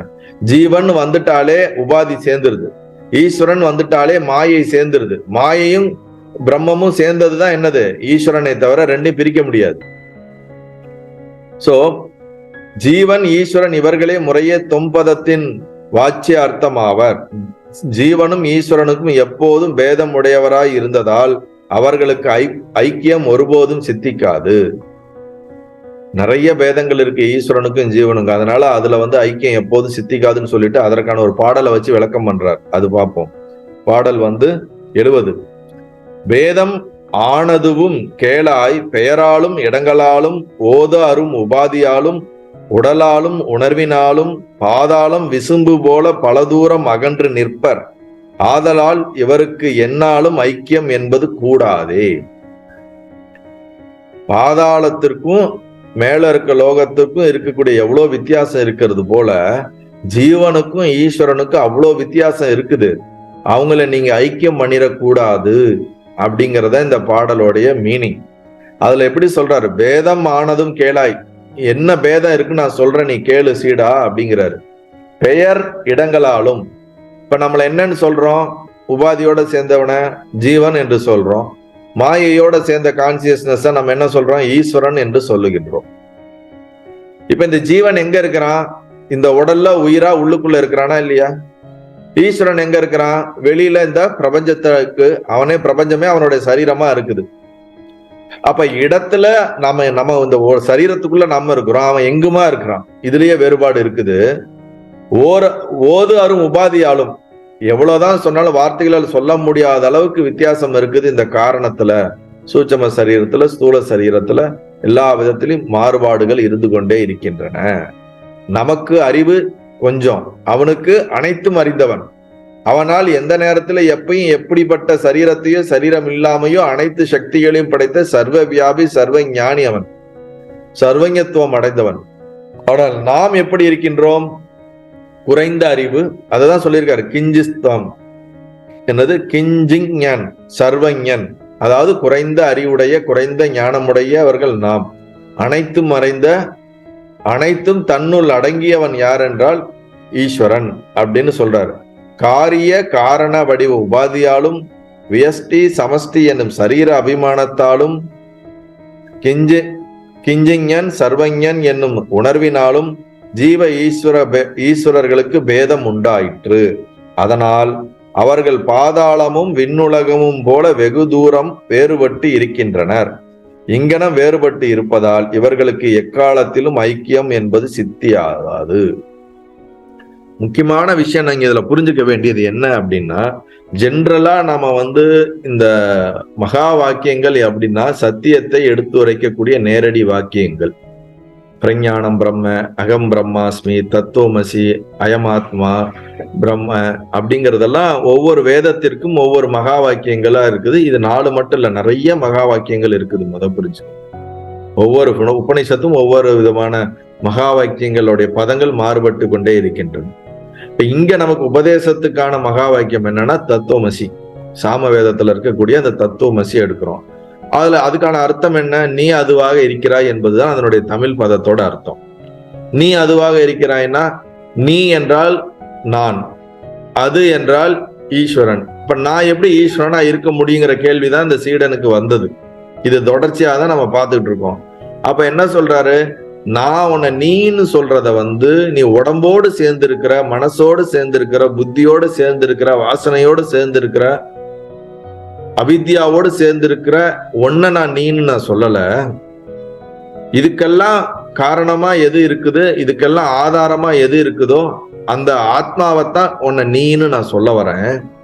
அதே போல தொம்பதத்துக்கு நீனா என்னது? சாட்சி சொரூபமா இருக்கக்கூடிய அறிவு சொரூபத்தை தான் உன்னை நீன்னு சொல்ல வரேன். தத்பதம், தொம்முக்கு நீ, தத்துக்கு அது. அதுனா என்னன்னா இங்க பிரம்மத்தை குறிக்கிறார். நீனா ஆத்மாவை குறிக்கிறார், நம்மள. தத்துனா பிரம்மத்தை குறிக்கிறார். அப்ப அதுங்கிறதுக்கு வாக்கிய அர்த்தம், மேலோட்டமான அர்த்தம் என்னவென்று பார்த்தோம் என்றால் ஈஸ்வரன். தத்து என்றால் ஈஸ்வரன், தொம் என்றால் ஜீவன். இப்ப ஜீவன்ல இருக்கிறதெல்லாம் ஒதுக்கி உன்னை நான் ஆத்மான்னு நான் சொல்றேன் இந்த இடத்துல. அதுதான் லட்சிய அர்த்தம்னு புரிஞ்சுக்கோ. தத்துக்கு ஈஸ்வரன் எடுத்துக்காத, அதுல இருக்கக்கூடிய தூய உணர்வான கான்சியஸ்னஸ் தான் நான் சொல்றேன். பிரம்மத்தை தான் நான் என்ன சொல்றேன்? தத்துன்னு சொல்றேன். அப்படி பார்த்தாதான் நீங்க 2 பேரும் என்னவா இருக்க முடியும்? ஒன்றாக இருக்க முடியும். ஆத்மாவும் பிரம்மமும் வேறு வேறு கிடையாது, இரண்டும் ஒன்றுதான். தத்துவம் அசி, நீ அதுவாக இருக்கின்றாய். புரியுதா இல்லைங்களா? ஆனால் நீ உன்னை ஜீவனாக, ஒரு சரீரமுடைய ஒரு சாதாரண ஒரு ஜீவனாக நீ உன்னை அறிந்தாய் என்றால் உனக்கும் ஈஸ்வரனும், ஈஸ்வரன் யாரு? வாக்கியார்த்தம், தத்பதத்திற்கு வாக்கியார்த்தம். அவருக்கு அதே போல உபாதிகள் இருக்கிறது. காரணம், சூட்சமம், ஸ்தூலம், இந்த சரீரங்களும் இருக்கின்றது, பிரபஞ்சங்களும் இருக்கின்றது, நமக்கும் இருக்குது. அந்த விதத்துல நீ கம்பேர் பண்ணீங்கன்னா நீங்க 2 பேரும் ஒன்னே ஆக முடியாது. உங்களுக்கு ஏகப்பட்ட வித்தியாசம் இருக்குது. பாதாளத்துக்கும் விண்ணுலகத்துக்கு இருக்கிற அளவுக்கு வித்தியாசம் இருக்கு. இப்ப இந்த வித்தியாசமானது சரீரத்திலிருந்து பாத்தீங்கன்னா ஏகப்பட்ட வித்தியாசம் இருக்குது. இதைதான் நம்ம புரிஞ்சுக்க வேண்டியது. அத்வைத மதத்திற்கும் துவைத்த மதத்திற்கும் இருக்கக்கூடிய வேறுபாடு இதுதான். அத்வைதம் அப்படின்னா எல்லாம் ஒன்றுதான் அப்படின்னு சொல்றது இந்த கான்சியஸ் பேஸ் பண்ணி சொல்றாங்களே தவிர சரீரத்தை பேஸ் பண்ணி சொல்றதே கிடையாது. சரீரத்தை பேஸ் பண்ணா, உபாதிகளை பேஸ் பண்ணா, மாயையை கொண்டு நாம பார்த்தோம் என்றால் அனைத்திலும் வேறுபாடுகள் இருக்கிறது என்பதை தெளிவாக புரிந்து கொள்ளுங்கள். விவகாரத்துல அனைத்து வித்தியாசமும் இருக்குது, ஆனால் சைத்தன்யத்துல எந்த வித்தியாசமும் கிடையாது என்பதுதான் இதனுடைய அர்த்தம். சோ அதற்கு அடுத்த பாடல் போவோம். வடல் நூல் வல்லவர்கள் சொல்லும் வாசக பொருளே சேராமல் இடராகில் பொருளாம் வண்ணம் இலக்கணை உரையால் கொள்வர். திடமான அதுவும் 3ஆம் செப்புவர். விட்டது என்றும் விடல் இல்லாதது என்றும் விட்டு விடாதது என்றும் பேராமே. வடநூல் வல்லவர்கள் சொல்லும் வாசக பொருள் சேராமல் இடர் ஆகில் பொருளாம் வண்ணம் லக்கணை உரையால் கொள்வர். திடமான அதுவும் 3ஆம் செப்புவார். விட்டது என்றும் விடல் இல்லாதது என்றும் விட்டு விடாதது என்றும் பேராமே. இது ஒண்ணு இல்ல, இந்த ஒரு வார்த்தைக்கு எப்படி நாம் பொருளை எடுத்துக்கொள்ள வேண்டும் என்று இங்க ஆச்சாரியர் விளக்கம் கொடுக்கிறார். வடநூல் வல்லவர்கள் என்னன்னா சமஸ்கிருத நூல்களில் தான் அனைத்து இந்த சாஸ்திரங்களும் எழுதப்பட்டிருக்கின்றன. வடநூல்னா வடநாடு தென்னாடுன்றது அர்த்தம் இல்ல. வடநூல், வட அப்படின்னா தூய்மையான, பழமையான, செம்மையான என்ற அர்த்தமும் கொண்டுள்ளது. சமஸ்கிருதத்தினால் எழுதப்பட்ட இந்த சாஸ்திரங்கள் அனைத்தும், மகாபாரதமாகட்டும் அல்லது உபனிஷத்தா இருக்கட்டும், வேதங்களா இருக்கட்டும், எல்லாமே எனது தேவபாஷையான சமஸ்கிருதத்துல தான் எழுதப்பட்டிருக்கு. அதுல எழுதப்பட்டிருக்கக்கூடிய சூத்திரங்கள், இந்த மந்திரங்கள் எல்லாமே ஒரே வார்த்தை தான் இருக்கும். அந்த ஒரு வார்த்தைக்கு பலவிதமான அர்த்தங்கள் உள்ளே பொதிந்து இருக்கும். அந்த நீங்க அந்த வேதத்தை படிக்கும் போதும் அதுல இருக்கிற சாஸ்திரங்களை படிக்கும் போதும் அதை படிச்சோம்னா பல நேரத்துல நமக்கு புரியாது. அது என்ன சொல்ல வருது, சம்பந்தம் இல்லாதது இருக்கும். ஃபர்ஸ்ட் ஒரு மந்திரத்துக்கு ஒரு அர்த்தமா இருக்கும், அடுத்த மந்திரத்துக்கு வேற ஒரு அர்த்தமா இருக்கும், அதுக்கு சம்பந்தமே இருக்காது. அப்ப இதனுடைய அர்த்தங்களை புரிந்து கொள்வதற்கு மிகவும் கடினமாக இருக்கும், அல்லது அது புரிந்து கொள்வதற்கு நமக்கு தெரியாது. அதனாலதான் என்ன சொல்றாங்கன்னா, நாம் எந்த இடத்துல எந்த பதத்தை பயன்படுத்துறோமோ அந்த இடத்து என்ன பொருள் குறிக்கின்றது என்பதை 3 விதமாக புரிந்து கொள்ள முடியும். 3 விதமான லட்சணங்களில் நாம் என்ன பண்ண முடியும். அந்த இடத்துக்கு நாம் இப்ப ஒரு இந்த சின்ன பசங்க விளையாடுவாங்க, இந்த சஃபுல் பண்ணி இந்த நிறைய ஒரு பிக்சர் இருக்கும், நிறைய பீஸா இருக்கும், ஒன்னா சேர்த்து வச்சு அந்த என்ன பிக்சர் இருக்கோ அதை கொண்டு வரணும். இப்ப அதுல நம்ம ட்ரை பண்ணும்போது ஒண்ணு மாத்தி வைக்கும்போது எது ஃபிட் ஆகுதோ அதை ஃபிட் பண்ணி நம்ம எடுத்துன்னு போவோம். அதே போலதான் இப்ப ஒரு சூத்திரம் இருக்குன்னா அதற்கு சொல்லப்படுகின்ற அந்த வாக்கிய அர்த்தம், டைரக்ட் மீனிங் ஆனது அந்த இடத்துக்கு இது சூட் ஆகாத ஒரு மீனிங்கா இருக்கு. அப்ப இதுல வேற ஏதோ ஒண்ணு சொல்ல வராங்க, அப்ப இது வேற என்ன சொல்ல வராங்க, என்ன அர்த்தம் இதை எடுத்துக்கொண்டால் இந்த பதத்திற்கு சரியாக இருக்கும் என்று நாம் அதை புரிந்து அதற்கான பொருளை சரியாக எடுத்துக்கொள்ள வேண்டும். அப்படி எடுத்துக்கொள்ளக்கூடிய அந்த பொருளானது சரியான ஒரு அர்த்தமாக இருக்கும். அதை 3 விதமாக நாம் என்ன பண்ண முடியும், மாத்தி நம்ம என்ன பண்ண முடியும், இந்த லட்சணமாக இருக்கலாம், இந்த லட்சணமாக இருக்கலாம் என்று நமக்கு எடுத்து உரைச்சிருக்காங்க. அதுதான் விட்டது, விடாது, விட்டு விடாது என்று 3 லட்சணங்கள் இங்க கொடுக்கப்பட்டிருக்கிறது. அதை நான் எக்ஸ்பிளைன் பண்றேன். அதாவது வடமொழி புலவர்கள் சாஸ்திரங்கள் சொல்லும் வாக்கிய அர்த்தங்கள் பொருந்தாது விரோதப்படுமாயின், இப்ப இந்தியாவும் ஆஸ்திரேலியாவும் மோதுகிறது அப்படிங்கிற ஒரு வார்த்தை. எப்படி இந்தியாவும் ஆஸ்திரேலியாவும் மோதும்? இந்தியா என்பதுக்கான அர்த்தம் என்ன? ஒரு தீபகற்பம், ஒரு நாடு. ஆஸ்திரேலியா என்றால் என்ன? அது ஒரு தீவு, ஒரு நாடு. இந்தியாவும் ஆஸ்திரேலியாவும் மோதுகிறது அப்படின்னா 2 நாடும் பிராக்டிக்கலா பூமியில எப்படி மோதிக்கொள்ள முடியும்? மோதிக்கொள்ளவே முடியாது. ஆனால் இங்க இந்த வார்த்தை வருகிறது, இதற்கான அர்த்தம் என்னது? நேரடியான அந்த வாக்கியத்துக்கான அர்த்தம் எடுத்துக்கொள்ளாமல் இதில் வேற ஏதோ ஒரு அர்த்தத்தை குறிப்பிட வருகிறார்கள். நாம் தான் இந்த அர்த்தம், அது சொல்லப்படுகின்ற அர்த்தம் தவறாக இருக்கிறது, இது சூட் ஆகல, அப்ப வேற ஏதோ இதை மீன் பண்ண வராங்கன்னு அதற்கு பொருத்தமான அர்த்தத்தை நாம் தேடி எடுத்துக்கொள்கிறோம் அல்லவா? அதை தான் அந்த மாதிரி பொருத்தமான அர்த்தத்தை தேடி எடுத்துக்கொள்வதற்கு 3 முறைகள் இருக்கின்றன. அந்த 3 முறைகளை தான் இங்க சொல்லுகிறார்கள். விட்ட லட்சணம், விடாத லட்சணம், விட்டு விடாத லட்சணம் என்று சொல்வது. இந்த 3 லட்சணங்கள் இங்கு சொல்லப்படுகிறது. அதை எப்படி என்று இங்க ஆச்சாரியார் சொல்லுகிறார். அதுக்கு ஒரு உதாரணத்தையும் கொடுத்து எக்ஸ்பிளைன் பண்றாரு, எப்படி நாம் இதை எடுத்துக்கொள்கிறோம் அப்படின்னு. அதற்கு அடுத்த பாடல்ல அதை கரெக்டா சொல்றாரு. கங்கையில் கோசம் என்றும் கருப்பு செப்பு ஓடுது என்றும் தங்கிய சோயம் தேவதத்தன் என்றும் சொல்லுவார்கள். இங்கு உதாரணங்கள் ஆக்கி இந்த 3 உரைகளாலே துங்கநூல் விரோதமான சொல் எல்லாம் பொருளாம் தானே. இதுதான் 72வது பாடல். இதற்கான அர்த்தத்தை நான் நேரடியா சொல்லிடுறேன். இப்ப முதல்ல விடாத லட்சணம் என்ற அந்த முறையின்படி எப்படி பொருள் கொள்வது அப்படின்னு விளக்கம் கொடுக்கிறார். அதற்கு ஒரு உதாரணம் கங்கையில் கோசம் அப்படிங்கிற ஒரே வார்த்தை. கங்கை என்றால் பிரவாகம், நீர், ஓடிக்கொண்டே இருக்கக்கூடிய நீர், ஆறு. கோசம் என்றால் கிராமங்கள் அல்லது மனிதர்கள் ஒன்றாக சேர்ந்து வாழக்கூடிய ஒரு சிறிய அமைப்பு, ஒரு கிராமங்கள். இப்ப இந்த வார்த்தை என்னங்கன்னா கங்கையில் கோசம். அப்ப பிரவாகமாக ஓடிக்கொண்டே இருக்கக்கூடிய இந்த நதியிலே கிராமம் இருக்கின்றது அப்படின்னா இதுக்கு எப்படி அர்த்தம் புரியுமா? அர்த்தம் சரிபட்டு வருதா? எப்படிங்க ஓடிக்கிட்டே இருக்கக்கூடிய கங்கையில எப்படிங்க கிராமம் இருக்க முடியும்? அப்ப இவர்கள் கொடுக்கப்படுகின்ற இந்த வாக்கியத்திற்கான அர்த்தம் நமக்கு சரியாக கொடுக்கவில்லை. அப்ப என்ன பண்ணணும்? கங்கையில் கிராமம்னா இருக்க முடியாது. இந்த இடத்துல கங்கையில் கிராமம் அப்படின்னா கங்கை கரையில் இருக்கின்ற கிராமமாக இருக்க முடியும். கங்கை கரையில், கங்கைனாலே நீர் ஓடிக்கிட்டு இருக்க ஆறுனாலே அதுக்கு கரை இருக்கணும். கிராமம் இருக்குதுனால அந்த கரையில இருக்கக்கூடிய கிராமத்தை தான் கங்கையில் கிராமம் என்று இவர்கள் சொல்கிறார்களோ, அப்படி என்றால் இந்த இடத்துல நாம் என்னன்னு பொருள் எடுத்துக்க வேணும்? கங்கை கரையில இருக்கக்கூடிய கிராமத்தை தான் இவங்க கங்கையில் கிராமம் என்று சொல்லியிருக்கிறார்கள் அப்படின்னு புரிந்து கொண்டு கரையில் இருக்கின்ற கிராமம் அப்படின்னு அதை அர்த்தத்தை எடுத்துக்கொள்ள வேண்டும். இப்ப இந்த இடத்துல விடாத லட்சணம்ங்கிற இந்த தலைப்பின் கீழே தான் இதுக்கு மீனிங் பாக்குறோம். இப்ப சரி, விட்ட லட்சணம், இதுக்கு விட்ட லட்சணம்ங்கிற தலைப்பின் கீழே தான் இந்த எக்ஸாம்பிள பாக்குறோம். இப்ப இந்த இடத்துல எதை விட்டுடுறோம் அப்படின்னா கங்கைங்கிற இந்த வார்த்தையை விட்டுறோம். கரையில் இருக்கின்ற கிராமம் தான் நம்ம எடுத்துக்கிறோம். கங்கை என்பது ஓடிக்கிட்டே இருக்குது, அதுல கிராமம் இருக்க முடியாது. அப்ப அந்த அர்த்தம் பொருள்படாது. அப்ப கங்கைங்கிற இந்த பதத்தையே, இந்த சொல்லையே நாம விட்டு கிராமங்கிற அந்த பதத்தை மட்டும் எடுத்துக்கிட்டு கங்கையில இருக்க முடியாது, கரையில தான் இருக்க முடியும். அதனால கரையில் இருக்கின்ற கிராமம் அப்படின்னு மீனிங் பண்ணா சரியாக இருக்கும். இப்படி இருக்கக்கூடிய ஒரு சொல்களிலே ஒரு சொல்லை விட்டு இன்னொரு சொல்லை வைத்துக்கொண்டு அதற்கான அர்த்தத்தை எடுத்துக்கொண்டு அதற்கான அர்த்தத்தை எடுத்துக்கொண்டு நாம அடுத்த இதுக்கு செல்வதற்கு பேர் தான் விட்ட லட்சணம்.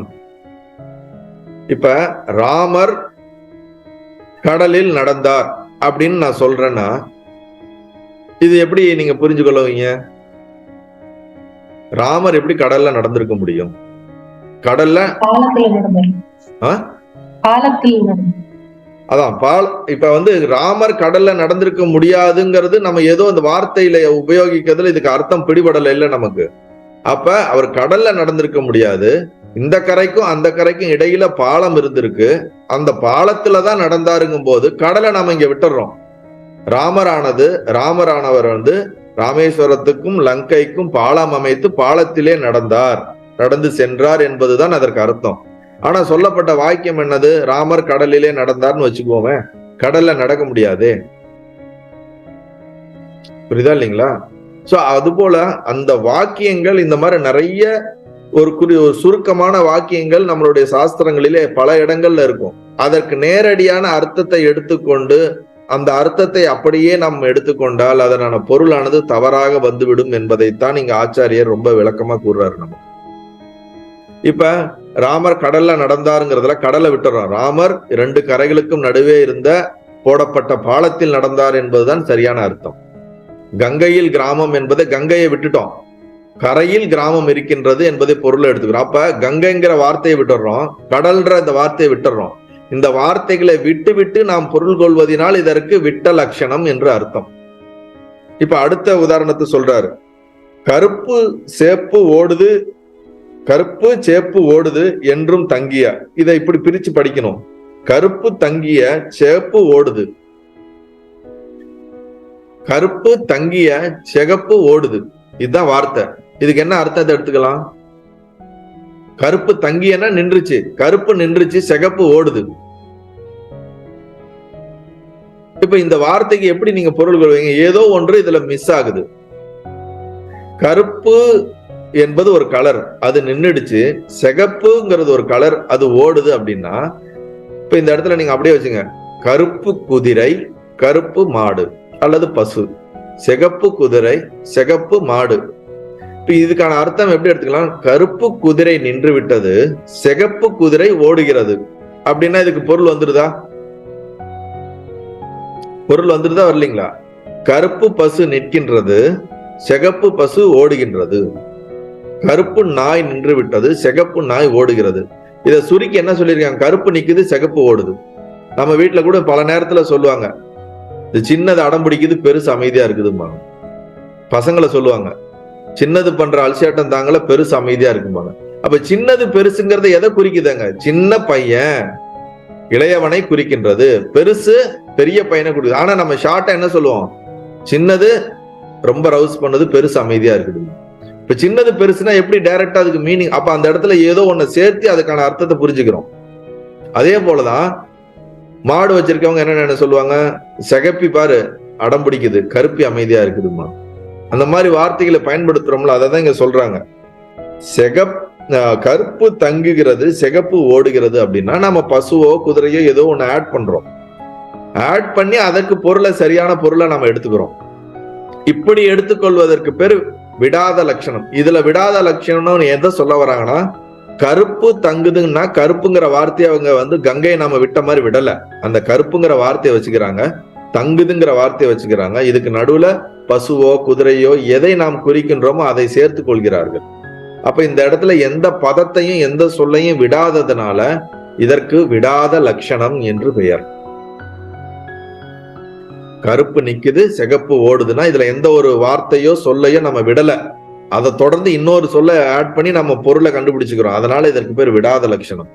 இதற்கு முன்னாடி என்ன பண்ணோம், கங்கையில் கிராமத்துல கங்கைங்கிற வார்த்தையை விட்டுட்டோம், அதுக்கு பதிலா வேற ஒரு வார்த்தையை சேர்த்து நம்ம பொருளை சேர்த்துக்கிறோம். இங்க எந்த ஒரு வார்த்தையும் விட கிடையாது, இருக்கிற வார்த்தையை வைத்துக்கொண்டே அதனோடு வேற ஒரு வார்த்தையை நாம் சேர்த்து அதற்கான பொருள் கண்டுபிடிக்கிறோம். அதுதான் விட்ட லட்சணம், விடாத லட்சணம். இந்த மாதிரிதான் சாஸ்திரங்கள்ல பல இடங்கள்ல சொல்லப்பட்டிருக்கக்கூடிய சூத்திரங்களுக்கு நம்மளுடைய ஆச்சாரியர்கள் நிறைய பாஷ்யங்கள் எழுதியிருக்காங்க. ஒரே லைன் சூத்திரம் இருக்கும், அதை விளக்கம் கொடுத்து என்ன பண்ணிருப்பாங்க, நிறைய பாஷ்யங்கள் எழுதியிருப்பாங்க. அதற்கு டீக்கா எழுதுவாங்க. டீக்கானா அந்த பாஷ்யங்களுக்கு இன்னொரு விளக்க உரை எழுதுவாங்க, எங்கெங்கெல்லாம் விடுபட்டு இருக்கு, இதெல்லாம் நீங்க சேர்த்து படிச்சீங்கன்னா இதுக்கான அர்த்தம் புரியும். ஏன்னா அவ்வளவு ரொம்ப ஒரே வார்த்தையிலேயே அதுல மொத்த அர்த்தத்தையும் கொண்டு வந்து சேர்க்கிற மாதிரி ரொம்ப சுருக்கமா சொல்றதுதான் சூத்திரம்ங்கிறது. அதுதான் மகா வாக்கியம்ன்றோம். இப்ப இந்த இடத்துல எதற்கு இந்த விஷயங்கள் எல்லாம் எக்ஸ்பிளைன் பண்றாருன்னா, தத்துவமசிங்கிற மகா வாக்கியத்தை நீ எந்த லட்சணத்துல இருந்து பார்த்தேன்னா அதற்கு சரியான அர்த்தம் புரியும். அதுக்குதான் இதை விளக்கம் கொடுக்கிறாரு. புரியுதா இல்லைங்களா? இப்ப அதுக்கு அடுத்து மூன்றாவது லட்சணம் என்ன சொல்றாருன்னா, விட்டு விடாத லட்சணம். விட்டு விடாத லட்சணம். இந்த பாடல சொல்ற, கங்கையில் கோசம் என்றும் கருப்பு சேப்பு ஓடுது என்றும் தங்கிய சோயம் தேவதத்தன் என்றும் சொல்லுவார்கள். இந்த மூன்றாவது இந்த விட்டு விடாத லட்சணத்துக்கு அவர் கொடுக்கக்கூடிய உதாரணம் சோயம் தேவதத்தன். இந்த வார்த்தை தான். சோயம்ங்கிற வார்த்தையை ரெண்டா பிரிக்கணும். சக அயம் தேவதத்தன். தேவதத்தன் என்பது ஒரு பெயர், ஒருவருடைய பெயர். பல இடங்கள்ல சாஸ்திரங்கள்ல தேவதத்தன்ற பெயர் பயன்படுத்தப்படும். அதனால இவரும் ஆச்சாரியர் அந்த பேரை பயன்படுத்துறாரு. இந்த இடத்துல நீங்க உங்க பேரை வச்சுக்கலாம், வேற யாரோட பேரை கூட வச்சுக்கலாம். சோயம் அப்படிங்கிற வார்த்தையை நீங்க தமிழ பிரிச்சீங்கன்னா சக அயம், அதாவது அந்த இந்த. அதற்கான அர்த்தம் என்னன்னா அந்த இந்த தேவதத்தன். அந்த இந்த தேவதத்தன் தான் இந்த சோயம் தேவதத்தன்றதுக்கான வாக்கியத்துக்கான பொருள். என்னது? வாக்கியத்துக்கான பொருள். இப்ப இந்த வாக்கியத்துக்கான பொருளை விட்டு விடாத லட்சணத்தின் மூலியமாக அதில் சொல்லப்படுகின்ற குறிப்பு பொருள் என்ன என்பதை நாம் இப்ப கண்டுபிடிக்கணும். உதாரணத்துக்கு, இப்ப நீங்க இருக்கிறீங்க, சிறு வயதுல ஒரு காலேஜ்ல படிச்சிருப்பீங்க. நீங்க உங்களுடைய ஃப்ரெண்டு ஒரு 3 பேர், நீங்க 2 ஃப்ரெண்டு இருக்கீங்க. அதுல ஒரு ஃப்ரெண்டு சிறு வயதுல பார்த்தது அதுக்கப்புறம் பார்க்கவே இல்லை. ரொம்ப வருஷம் கழிச்சு நீங்க அதே ஒரு ஃப்ரெண்ட வேறொரு நாட்டுல வேறொரு இடத்துல அவரை பாக்குறீங்க. பார்த்த உடனே உங்களுக்கு என்ன தோணுது? அதே பர்சன் தானே இவன். அன்று அவனுடைய பேர் என்னது? உதாரணத்துக்கு தேவதத்தன் வச்சுக்குவோம். அவனை நீங்க இந்தியாவில சென்னையில ஏதோ ஒரு, நீங்க எந்த ஊர்ல நீங்க படிச்சீங்களோ அந்த ஊர்ல படிச்சவன்னு வச்சுக்குவோம். உதாரணத்துக்கு சென்னையில படிக்கிறான்னு எடுத்துக்குவோம்.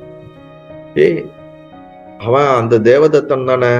அந்த தேவதத்தனா என்ன அர்த்தம்? நான் 8 வயசு 10 வயசுல என்னோட ஸ்கூல்ல படிச்ச, எங்க ஊர்ல சொந்த ஊர்ல படிச்ச அதே நபர் தான் 20-25 வருஷம் கழிச்சு அதுக்கப்புறம் சம்பந்தமே இல்லாம வெளிநாட்டுல ஏதோ ஒரு இடத்துல நீங்க அந்த பர்சனை பாக்குறீங்க. அதே உடம்பு, அதே முக அமைப்பு. உடனே நீங்க என்ன நினைக்கிறீங்க? ஓ, அந்த தேவதத்தன் தான் இவனா அப்படின்னு நம்ம என்ன நினைக்கிறோம்? ரிமெம்பர் பண்றோம். அதே பர்சன் தானே இவன் அப்படின்னு சொல்றோம். புரியுதா இல்லைங்களா?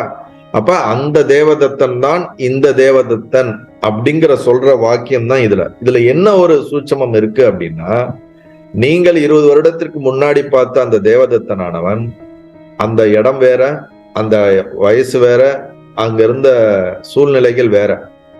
நீங்க அவனை பார்த்த இடமும் வேற, அவன் பார்த்த இதுவும் வேற. ஆனா அந்த நபரை தான் பாத்தீங்க.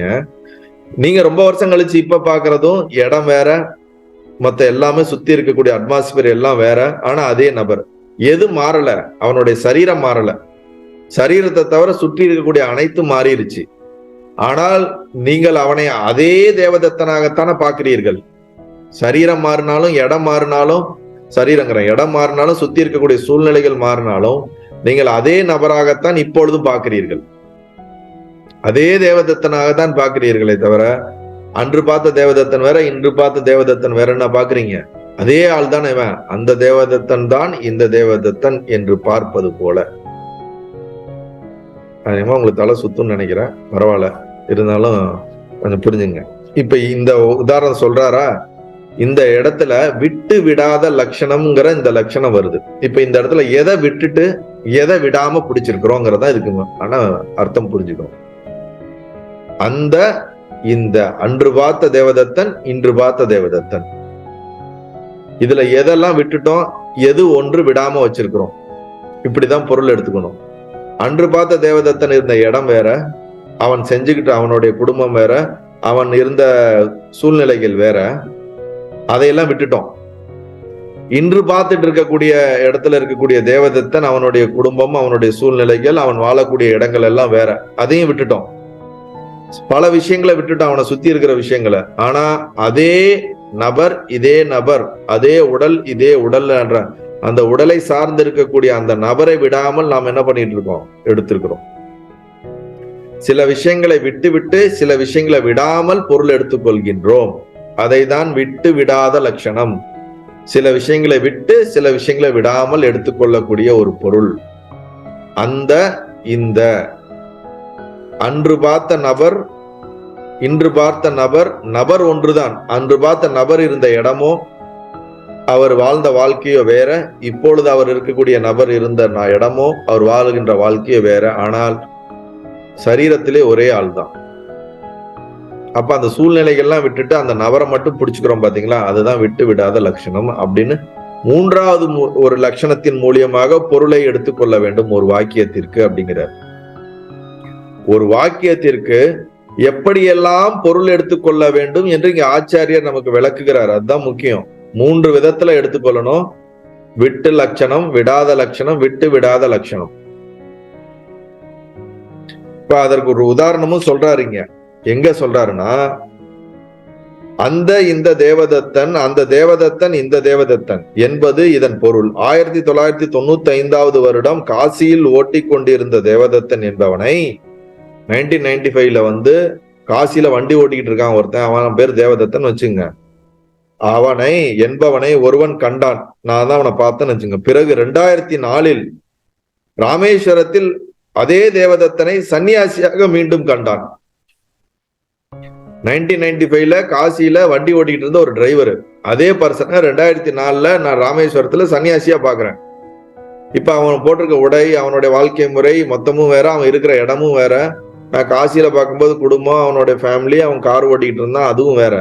ஆனா அதெல்லாம் மாறிடுச்சு, அதெல்லாம் கம்ப்ளீட்டா சேஞ்ச் ஆயிடுச்சு. ஆனா எது மாறல? அந்த பர்சன், அதே பர்சன் தான் இங்க இருக்கிறான். அதத்தான் இங்க சொல்ல வர்றார். அப்போது அந்த தேவதத்தனை அப்போது அந்த தேவதத்தன் இந்த தேவதத்தன் என்றான். இப்ப அவன் ஒருத்தன் ஞாபகப்படுத்துறான், நான் 1995 பார்த்தா அதே ஆள் தான் இவன் இங்க இருக்கிறான், இப்ப சன்னியாசியா இருக்கிறான், அதே தேவதத்தன் தான் அப்படின்னு சொல்ல வரான். இதில் அந்த என்பது 1995 வருடத்தையும் காசியையும் கார் ஓட்டும் தொழிலையும் குறிக்கின்றது. கரெக்டா இல்லையா? அந்த பழைய ஆளு அப்படிங்கும்போது அதை குறிக்கிறது.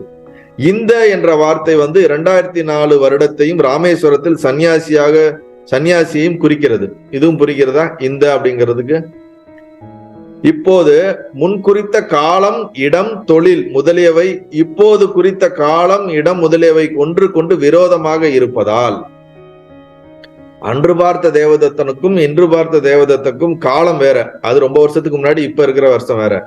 அவன் பண்ண தொழில் வேற, இப்ப இருக்கக்கூடிய நிலைமை வேற. அப்ப இருக்கிற இடம் வேற, இப்ப இருக்கிற இடம் வேற. இதெல்லாம் விரோதமா இருக்கு, மாறி இருக்கு, இதெல்லாம் சேஞ்ச் ஆயிடுச்சு. இது ஒன்றுக்கொன்று முரணாக இருக்குது. ஆனா எது முரணாக இல்லை? அதே பர்சன், அதே சரீரம் தான் இங்கேயும் இருக்கின்றது. அததான் குறிக்கிறார். முதலே ஒன்றுக்கொண்டு விரோதமாக இருப்பதால் இந்த வாக்கியார்த்தங்களை விட்டுவிட்டு அவைகளை அனுசரித்து உள்ள லட்சியார்த்தமான தேவதத்தனை மட்டும் விடாமல் அந்த தேவதத்தனை இவனே என்ற பொருள் கொள்கிறோம். இதுவே விட்டு விடாத லட்சணத்தை இதற்கான பாகத்தியாகிய லட்சணம் என்றும் பெயர். அதாவது அந்த தேவதத்தன் இந்த தேவதத்தன், அந்த என்ற தேவதத்தனுக்கு அவன் வாழ்ந்த வாழ்க்கை, இடம், அவனுடைய சூழ்நிலை எல்லாம் சேர்ந்துதான் அந்த தேவதத்தன். கரெக்டா இல்லையா? இந்த தேவதத்தன் அப்படின்னாலும் இவன் இப்ப இருக்கும்போது சன்னியாசியா இருக்கிறான், அப்ப இருக்கும்போது கார் ஓட்டிட்டு இருக்கான், அப்ப காசி, இப்ப ராமேஸ்வரம். அப்ப அந்த இந்த தேவதத்தன் சொல்லும் போது இதெல்லாம் ஒண்ணு சேர்ந்துதான் சொல்றோம். ஆனா ஒண்ணு சேர்ந்து சொன்னாலும் இதுல மத்ததெல்லாம் விட்டுறோம். அவன் வாழ்ந்த வாழ்க்கை, அவன் தொழில் பண்ணதெல்லாம் விட்டுட்டு அந்த பர்சனை மட்டும்தான் நம்ம எடுத்துக்கிறோம். அதே பர்சன் தான் இங்க இருக்க பர்சனை மட்டும் எடுத்துட்டு மத்ததெல்லாம் நம்ம என்ன பண்ணிடுறோம், கண்டுக்கிறது இல்ல, மத்ததெல்லாம் விட்டுறோம். அப்ப ஒரு விஷயத்தை எடுத்துக்கிட்டு ஒரு விஷயத்தோட பொருள், அந்த பொருள்ல ஒரு விஷயத்தை எடுத்துக்கொண்டு மற்ற விஷயத்தை நாம் விட்டு விடுகிறோம். எதுவெல்லாம் விரோதமாக இருக்கின்றதோ, அன்னைக்கு இருக்க காலம் இன்னைக்கு இருக்க காலம் மேட்ச் ஆகல, அன்னைக்கு இருக்கிற தொழில் இன்னைக்கு இருக்க தொழில் மேட்ச் ஆகல, அன்னைக்கு அவனை பார்த்த இடம் இந்த இடம் மேட்ச் ஆகல, ஆனால் அன்னைக்கு பார்த்த அதே ஆள் தான், அதே சரீரம் தான் இன்னைக்கு நான் பாக்குறேன். அப்ப இது ரெண்டும் மேட்ச் ஆகுது, மத்ததெல்லாம் மேட்ச் ஆகல. மேட்ச் ஆகாததெல்லாம் விட்டுட்டு மேட்ச் ஆகிறத மட்டும் எடுத்துக்கிற பொருள் தான் விட்டு விடாத லட்சணம். சில விஷயங்களை விட்டு சில விஷயங்களை விடாமல் எடுத்துக்கொள்வது. அதுல இந்த வாக்கியத்துல இருக்கக்கூடிய சில விஷயங்கள் எதெல்லாம் விரோதமாக இருக்கிறதோ அதையெல்லாம் விட்டு விரோதம் இல்லாத ஒரு விஷயத்துக்கான பொருளை எடுத்துக்கொள்வதுதான் விட்டு விடாத லட்சணம். இதை ஏன் இவ்வளவு தூரம் நாம இப்ப இதை எக்ஸ்பிளைன் பண்றோம்னா, தத்துவமசி அப்படின்ற மகா வாக்கியத்திற்கு எப்படி பொருள் கொள்வது அப்படின்னு ஆச்சாரியர் சொல்லும் பொழுது, நீ விட்ட லட்சணத்திலையும் எடுக்காத, விடாத லட்சணத்திலையும் எடுக்காத, விட்டு விடாத லட்சணத்தின் அடிப்படையில் நீ அதுக்கு பொருளை உணர வேண்டும், அதற்கான லட்சியார்த்தத்தை உணர்ந்து கொள்ள வேண்டும் என்பதுதான் அதனோட இவ்வளவு தூரம் இதை எக்ஸ்பிளைன் பண்றதுக்கான காரணம். நல்லது.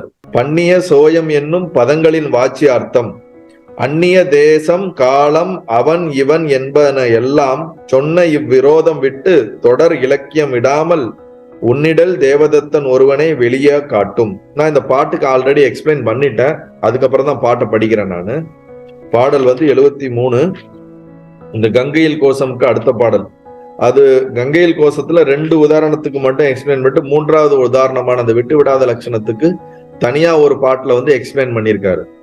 பண்ணிய அப்படின்னா முன்பு சொன்ன, சோயம் என்ன, சக, அயம், சகன அந்த இந்த, அதுதான் சக அயம் அப்படிங்கிறதுக்கான அர்த்தம். என்னும் பதங்களின் வாச்சியார்த்தம் அந்நிய தேசம் அப்படின்னா என்னது, இடம், தேசம், காலம், அவன் இவன் என்பவன எல்லாம் விரோதமா இருக்குது. இடம், அவனுடைய தொழில், அந்த நேரம், இதெல்லாம் விரோதமா இருக்குது. அதனால அதெல்லாம் விட்டுட்டு, விரோதம் விட்டு தொடர் இலக்கியம் விடாமல், எது மாறாமல் இருக்கிறது அதே பர்சன் தான் இந்த பர்சன், அந்த சரீரம் தான் இந்த சரீரம், அதுக்குண்டான பொருளை எடுத்துக்கொண்டால் சரியாக இருக்கும் என்பதுதான் இந்த பாடலுடைய கருத்தாக சொல்லியிருக்கார். இப்ப இந்த விளக்கம், இந்த லட்சணத்தின் மூலியமாக தத்துவமசி அப்படிங்கறத இங்க எப்படி விளக்க போறாருங்கிறத அடுத்து பார்க்க போறோம். பாடல் 74 பாருங்க. தத்துவம் என்னும் பதங்கள்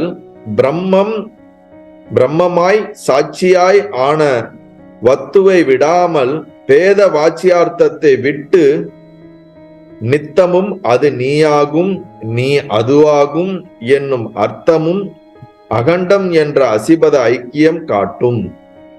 பாடல் 74. தத்துவம் என்னும் பதங்கள் பிரம்மமாய் சாட்சியாய் ஆன வத்துவை விடாமல் பேத வாட்சியார்த்தத்தை விட்டு நித்தமும் அது நீயாகும் நீ அதுவாகும் என்னும் அர்த்தமும் அகண்டமும் என்றே அசிபத ஐக்கியம் காட்டும். இதுக்கான அர்த்தத்தை படிக்கிறேன். தத்துவமசி மகா வாக்கியத்தில் தத்துவம் என்னும் இருவித பதங்களும், தத்துவம் 2 பதம், பிரம்மத்தையும் பிரம்மமாயும் சாட்சியாயும் உள்ள சுயம் பிரகாசமான லட்சியார்த்தத்தை விடாமல் ஜீவன் ஈஸ்வரன் என்னும் பேத தர்மங்களுடைய வாக்கியார்த்தத்தை விட்டுவிட உணர்த்தும் என்பதே எப்போதும் பிரம்மமே நீயாகும் நீயே பிரம்மமாகும் என்னும் அசிபதமும் பிரம்மமே ஏகமே என்ற ஐக்கியமும் விளங்கும்.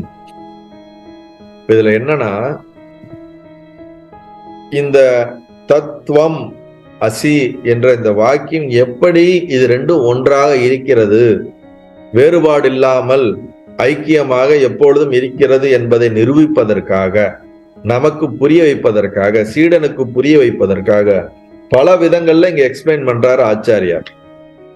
இப்ப நிறைய சாஸ்திரங்கள்ல ஒரு வார்த்தை சொல்லப்பட்டிருக்கும்பா, அந்த வார்த்தைக்கு நீ நேரடியா அதுல இருக்கக்கூடிய வார்த்தையை எடுத்துக்காதப்பா, அப்படி எடுத்துக்கிட்டேன்னா அது தப்பா உனக்கு அர்த்தமாயிடும், இல்லாட்டி உனக்கு அர்த்தமே சூட் ஆகாது, மேட்ச் ஆகாது.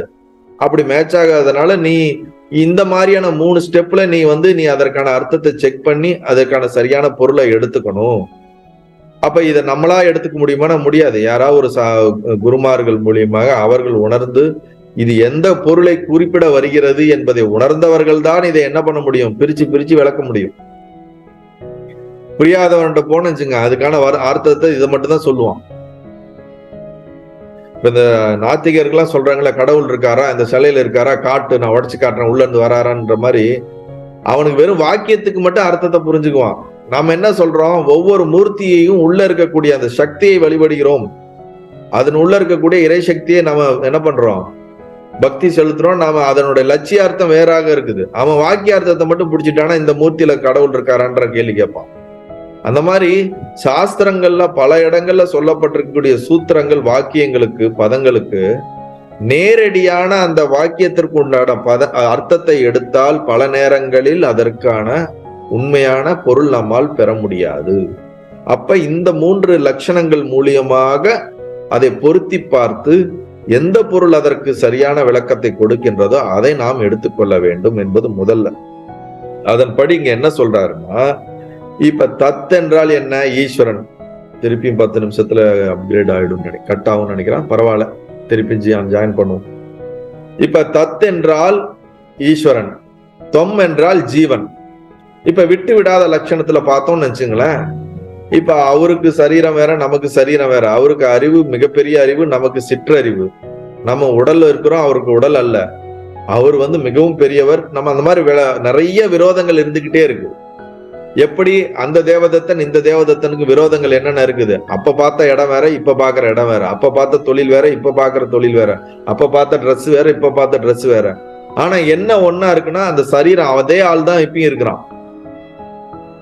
அதே போல இப்ப இங்க என்ன சொல்றாருன்னா, நீ உன்னோட ஸ்தூல சரீரத்துல பார்த்தேன்னா அவருக்கு உனக்கு வேறுபாடு இருக்கு, சூட்சும சரீரத்துல பார்த்தேன்னா ஈஸ்வரனுக்கு உனக்கு வேறுபாடு இருக்கு, காரண சரீரத்துல பார்த்தாலும் வேறுபாடு இருக்கு. அவர் மாயை ஆள்பவர், நீ மாயையில மாட்டிக்கிட்டு இருக்கிறாள்.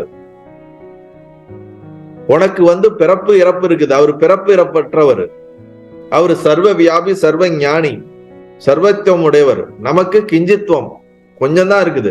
அப்படி பார்த்தா விரோதங்கள் ஊறுபட்டது இருக்குது, எல்லாத்துலயும் விரோதம் இருக்கு. அப்ப இந்த விரோதத்தை எல்லாம் பார்த்துக்கிட்டே இருந்தேன்னா ஐக்கியம் பண்ண முடியாது.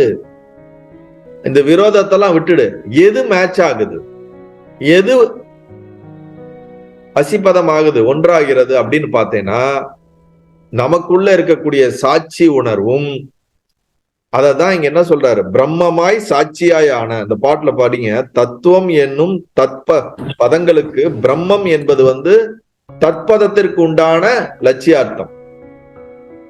ஈஸ்வரனுக்குள்ள இருக்கக்கூடிய தூய உணர்வு தான் பிரம்மம், கான்சியஸ்னஸ். அதே போல ஜீவனாகிய நமக்குள்ள இருக்கக்கூடிய தூய உணர்வு தான் ஆத்மா, சாட்சி உணர்வு என்று சொல்லுகின்றோம். இந்த சாட்சி உணர்வும் அந்த பிரம்ம உணர்வுக்கும் வேறுபாடு கிடையாது, ரெண்டும் ஒன்றுதான். அந்த தேவதத்தனும் இந்த தேவதத்தனும் ஒரே ஆளுதான், ஆனா சுத்திக்கிறதெல்லாம் வேற, டைம் வேற, காலம் வேற, இடம் வேற, ஆனா ஆள் ஒண்ணுதான். அதே போல ஈஸ்வரனாக ஈஸ்வரனா என்னது, கான்சியஸ்னஸ் பிளஸ் மாயா, இது ரெண்டும் சேர்ந்தா ஈஸ்வரன். ஈஸ்வரங்கிறது வேணும் இல்ல, மாயையில ரிஃப்ளெக்ட் ஆகக்கூடிய சைத்தன்யம். இப்ப மாயையில ரிஃப்ளெக்ட் ஆகக்கூடிய சைத்தன்யத்தை தான் ஈஸ்வரன் சொல்றோம். அதை ஒதுக்கிட்டு மாயையும் ஒதுக்கிட்டா பேலன்ஸ் இருக்கிறது வெறும் பியூர் கான்சியஸ்னஸ். நல்லா புரிஞ்சுக்குங்க. இனிப்பு மாவு ரெண்டும் சேர்ந்துச்சுன்னா இனிப்பு கலந்த மாவு ஆயிடுது. இனிப்பு கலந்த மாவுக்கு தனியா ஒரு உணர்வு வருது. அந்த உணர்வை தான் நம்ம என்ன சொல்றோம், ஈஸ்வரன் சொல்றோம். ரெண்டும் சேர்ந்தது. ரெண்டு பிரிச்சுட்டா இந்த உணர்வு தனியா பிரிச்சிருங்க, ரெண்டும் கலந்த உணர்வு தனியா பிரிச்சிடலாம், மாவை தனியா பிரிச்சிருங்க. இனிப்பு மட்டும் தனியா இருக்குல்ல, அந்த இனிப்பு மட்டும் தனியா இருக்கிறத தான் பிரம்மம்னு சொல்றோம், அதான் தூய உணர்வுன்னு சொல்றோம். அப்படியே ஜீவனுக்கு கொண்டு வாங்க. ஜீவன் இனிப்பும் மாவும் கலந்தவன் தான் ஜீவன்னா, ஜீவன்ற இந்த உணர்வை தனியா வச்சுட்டாலும், அந்த மாவுங்கிற அவித்யாவை தனியா வச்சுட்டாலும், இதுலயும் என்ன இருக்கு? இனிப்புங்கிற தன்மை இருக்கு. அதை தான் நம்ம சாட்சி ஆன்மான்னு சொல்றோம். அப்ப இதுல இருக்கக்கூடிய ஆன்மாவும் ஈஸ்வரனாக சொல்லப்படுகின்ற அதுல இருக்கக்கூடிய தூய உணர்வும் பிரம்மமும் ஒன்றுதான், அதிலே வித்தியாசம் கிடையாது. ஆனால் மற்ற உபாதிகள்ல வித்தியாசம் இருக்குது. அததான் இங்க சொல்றாரு, பிரம்மமாய் சாட்சியாய் ஆன வத்துவை விடாமல் வேத வாச்சியார்த்தத்தை விட்டு, எதெல்லாம் பேதமா இருக்குதோ அந்த பேதத்தெல்லாம் என்ன பண்ணிடணும்? விட்டுருங்க. அதை நீ கொண்டு வராத, அதை கொண்டு வந்தேன்னா ஐக்கியம் பண்ண முடியாது. நித்தமும் எப்பொழுதும் அது நீயாகவும் நீயாகும் நீ அதுவாகும். இப்ப இன்னொன்னு நல்லா புரிஞ்சுக்கணும் இந்த இடத்துல. அது நீயாகும்னா என்னதுன்னா, எப்போதும் பிரம்மமே நீயாக இருக்கிறாய், பிரம்மன் தான் நீயாகவும் இருக்கிற, நீயே பிரம்மமாகவும் இருக்கிறாய். நான் ஆத்மாவா இருக்கிறேன் நம்மளால ஏத்துக்க முடியும், நான் அனைத்துமா இருக்கிறேன்னா ஏத்துக்கவே முடியாது நம்மளால. அது எப்படி? நான் சாட்சி உணர்வுனா என்னால ஒத்துக்க முடியுது, சர்வத்துக்கும் சாட்சி உணர்வுனா அது என்னால புரியலையே அப்படின்னு நம்ம யோசிப்போம். நமக்கு அந்த மாதிரி ஒரு தவறான புரிதல் வந்துடக்கூடாதுங்க என்பதற்காகத்தான் நீங்க என்ன சொல்றாரு, அது நீயாகவும் நீயாகும் நீ அதுவாகும். எப்போதும் பிரம்மமே நீயாகவும் நீயே பிரம்மமாகவும் இருக்கிறாய் என்னும் அசிபதம் ஐக்கியத்தை விளக்குகிறது இங்க. அப்ப எது மாறாம இருக்கிறது அப்படின்னா, சாட்சி உணர்வாகிய பிரம்மம் தான் மாறாத ஏகமாக மாறுதல் அடையாத ஒன்றாக எப்பொழுதும் இருந்து கொண்டே இருக்கின்றது. வேதங்களை கொடுக்குகின்ற சரீரங்கள், ஸ்தூல சூட்சம காரண உபாதிகள் எது வேணாலும் வச்சுங்க, 5 கோஷங்கள், சரீரங்கள், அவஸ்தைகள், எதெல்லாம் வேதத்தை கொடுக்கின்றனவோ அந்த வேதம் எல்லாம் மாறுபட்டு கொண்டே இருக்கிறது. அதுவெல்லாம் வாக்கிய அர்த்தத்துக்கு வரும். வேதமற்ற அபேதமாக இருக்கின்ற அந்த அகண்டம் என்ற வார்த்தையை பயன்படுத்தியிருக்காரு பாருங்க. அகண்டம் என்றனா, கண்டம் என்றால் துண்டு துண்டாக வேதமாக இருக்கிறது, அகண்டம் என்றால் ஒன்றாக இருப்பது, ஏகமாக இருப்பது, அத்வைதமாக இருப்பது. அந்த அசிபதமும் பிரம்மமும் ஏகம் என்ற ஐக்கியத்தை இங்கு விளக்கும். எப்பொழுதும் இருப்பது ஒன்றுதான் அப்படிங்கிறத இங்க எஸ்டாப்ளிஷ் பண்ணும். அததான் இங்க சொல்ல வர்றாரு. இப்ப இந்த தத்துவமசி மகா வாக்கியத்திற்கு விட்டுவிடாத லட்சணத்தின் மூலியமாகத்தான் பொருள் எடுத்துக்கொள்ள வேண்டும். அப்படி எடுத்தால்தான் அந்த வாக்கியத்திற்குண்டான சரியான லட்சியார்த்தத்தை நம்மால் புரிந்து கொள்ள முடியும். அது எந்த பொருளை குறிப்பிடுகிறது? இப்போ உதாரணத்துக்கு ஒரு சூத்திரத்துல தத்துவமசின்னு சொல்லிடுறாங்க, நீ அதுவாக இருக்கிறாய்ன்னு சொல்லிடுறாங்க.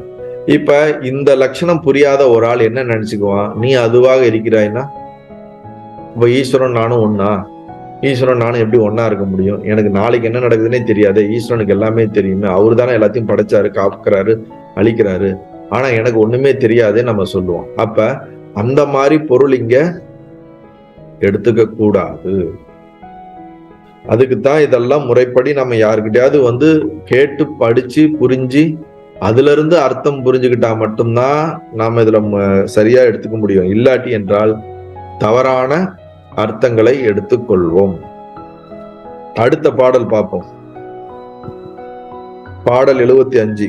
இது வரைக்கும் இந்த 75வது பாடல் வரைக்கும் இந்த தத்துவமசி மகா வாக்கியத்துக்கான விளக்கம் எங்க இருந்து ஆரம்பிக்குது? 59வது பாடல்ல இருந்து ஆரம்பிக்கும்.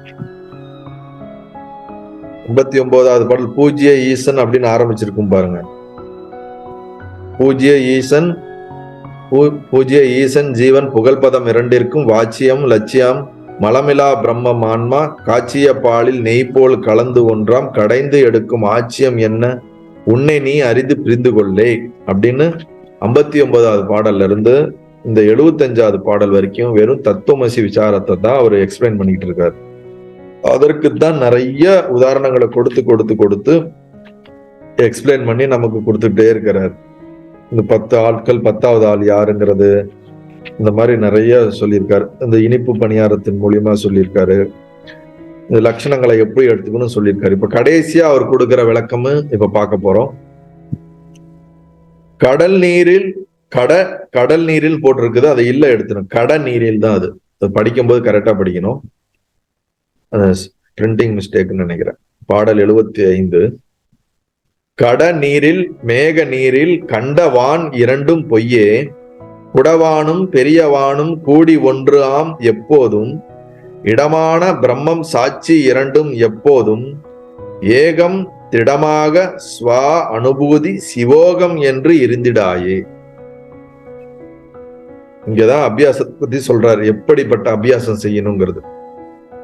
கடநீரில் மேக நீரில் கண்டவான் இரண்டும் பொய்யே, குடவானும் பெரியவானும் கூடி ஒன்று ஆம் எப்போதும், இடமான பிரம்மம் சாட்சி இரண்டும் எப்போதும், ஏகம் திடமாக ஸ்வா அனுபூதி சிவோகம் என்று இருந்திடாயும். இப்ப இதுல முதல் வாக்கியத்தை மட்டும் எடுத்துக்குவோம்.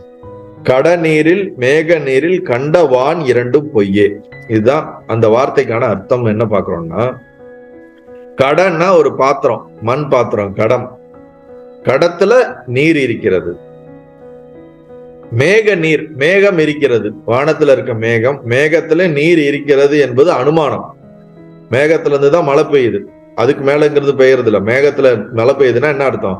மேகத்துல நீர் இருக்கிறது அப்படின்னு அர்த்தம். அப்ப கடத்துலன்னா ஒரு பாத்திரத்திலும் நீர் இருக்கிறது, மேகத்திலும் நீர் இருக்கிறது. இப்படி பிரிச்சு இத படிக்கும்போது எப்படி படிக்கணும்? கட நீரில் கண்டவான் பொய், மேக நீரில் கண்டவான் பொய். கண்டவான் அப்படின்னா நான் பார்க்கப்படுகின்ற ஆகாசம். ஒரு பாத்திரத்திலே நீர் தண்ணியை நம்ம ஃபில் பண்ணி வெளியில வச்சோம்னா அந்த தண்ணியில ஆகாசம் ரிஃப்ளெக்ட் ஆகும். ரிஃப்ளெக்ட் ஆகிறதுனால அந்த ரிஃப்ளெக்ட் ஆகிற ஆகாசம் உண்மையான்னு பார்த்தா அது உண்மை கிடையாது. உண்மையான ஆகாசம் மேல இருக்குது, அதோட ரிஃப்ளெக்ஷன் தான் இந்த தண்ணியில விழுகுது. அதே போல மேகம் இருக்குது, மேகத்துல ஒரு நீர் இருக்குது, அந்த நீர்லயும் இந்த ஆகாசம் ரிஃப்ளெக்ட் ஆகும். இந்த ரெண்டு ரிஃப்ளெக்ட் ஆகிற ஆகாசமும் உண்மையான்னு பார்த்தா உண்மை கிடையாது, அது பொய். ஆனால் நம்மளுடைய பார்வைக்கு அனுபவத்திலே அது இருக்கின்றது. ஆராய்ந்தோம் என்றால் அது உண்மையான ஆகாசம் கிடையாது, ஆகாசம் மேல இருக்கு, அதோட பிரதிபிம்பம் தான், ரிஃப்ளெக்ஷன் தான் அதுல இருக்குது. அதுதான் இங்க சொல்றாரு. கடல் நீரில் மேக நீரில் கண்ட வானம் இரண்டும் பொய்யே. நமக்குள்ள இந்த நம்ம உடம்புல இருக்கிறோம்ல, நமக்குள்ள நான்ற உணர்வு இருக்குல்ல, பிரம்மம்ன்ற ஒண்ணு எப்போதும் இருக்குதுன்னு வச்சுக்கோங்க. இந்த பிரம்மமானது இந்த உபாதியான இந்த மாயையோடு சேரும்போது, இந்த அவித்யாவான சரீரத்தோடு சேரும்போது இதுக்குள்ள ஒரு ரிஃப்ளெக்ஷன் ஏற்படுது. அந்த ரிஃப்ளெக்ஷன் தான் நான் என்ற நமக்குள்ள இருக்கக்கூடிய ஒரு உணர்வு. அதே மாதிரி இந்த பிரம்மமானது மாயையோடு சேரும்போது ஈஸ்வரன் ஒரு வராரு. ஈஸ்வரனுக்குள்ளேயும் நான்ற உணர்வு இருக்குது. இந்த ஜீவனுக்குள்ள இருக்கிற நான்ற உணர்வும் ஈஸ்வரனுக்குள்ள இருக்கிற நான்ற உணர்வும் உண்மையான நான் உணர்வு கிடையாது. உண்மையான நான் உணர்வு எப்படி பாத்திரத்துல இருக்கக்கூடிய தண்ணில அதோட ரிஃப்ளெக்ஷன் படுது, மேகத்துல இருக்கக்கூடிய தண்ணில ஆகாயத்தோட ரிஃப்ளெக்ஷன் தான் இருக்குதே தவிர ஆகாயம் அது கிடையாது. இந்த உடம்புல நானுன்னு எனக்குள்ள இந்த பிரம்மத்தோட ரிஃப்ளெக்ஷன் இருக்கிறது. நான் அந்த உண்மையான பிரம்மமே அது ஆகாது, அதோட ரிஃப்ளெக்ஷன் தான். புரியுதா இல்லைங்களா? அததான் இங்க சொல்றாரு. கடல் நீரில் மேக நீரில் கண்டவான் இரண்டும் பொய்யே, குடவானும் பெரியவானும் கூடி ஒன்று ஆம் எப்போதும். இப்ப இந்த இடத்துல இது வரைக்கும் இதுக்கு முன்னாடி சொன்னது ரிஃப்ளெக்ஷன், இப்ப சொல்றது ஆகாசம். ஒரு கன்ஃபியூஸா தான் இருக்கும் உங்களுக்கு ஃபர்ஸ்ட் கேட்கும்போது, பட் போக போதான் புரியும். ஒரு குடத்துல இருக்கக்கூடிய ஆகாசமும் வெளியில இருக்கக்கூடிய மகா ஆகாசமும் ஒண்ணுதானா இல்லையா? ஒரு குடத்துல ஒரு எம்டி குடம் வைக்கிறீங்க, அதுல ஒரு எம்டி ஸ்பேஸ் இருக்குல்ல, அதுல ஒரு ஆகாசம் இருக்குது, வெளியில ஆகாசம். இந்த ஆகாசத்துக்கும் அந்த ஆகாசத்துக்கும் வித்தியாசம் இருக்கா இல்லையா? வித்தியாசம் கிடையாது. எப்படி வித்தியாசம் இருக்கும்? வித்தியாசமே இருக்காது, ஒரே ஆகாசம் தான். ஈவன் பாத்திரத்துல இருந்தாலும் அதே ஆகாசம் தான், பாத்திரம் இல்லாம மகாகாசமா இருந்தாலும் அதே ஆகாசம் தான். ஆகாசம் ஒண்ணுதான். அததான் சொல்றாரு. குடவானும் பெரியவானும், பெரியவான்னா மகாகாசம், குடவானம்னா கடாகாசம். கடாகாசத்துல இருக்கக்கூடிய ஆகாசமும் வெளியில இருக்கக்கூடிய ஆகாசத்துக்கும் வேறுபாடு கிடையாது, ரெண்டும் ஒண்ணுதான். ஆனால் இந்த இந்த கடத்துல வந்து சப்போஸ் தண்ணியை விட்டுட்டீங்கன்னு வச்சுங்களேன், இந்த தண்ணியில விட்டதுல ஒரு ரிஃப்ளெக்ஷன் வருது இல்ல, ஆகாசத்தோட ரிஃப்ளெக்ஷன், அது வேற படும்.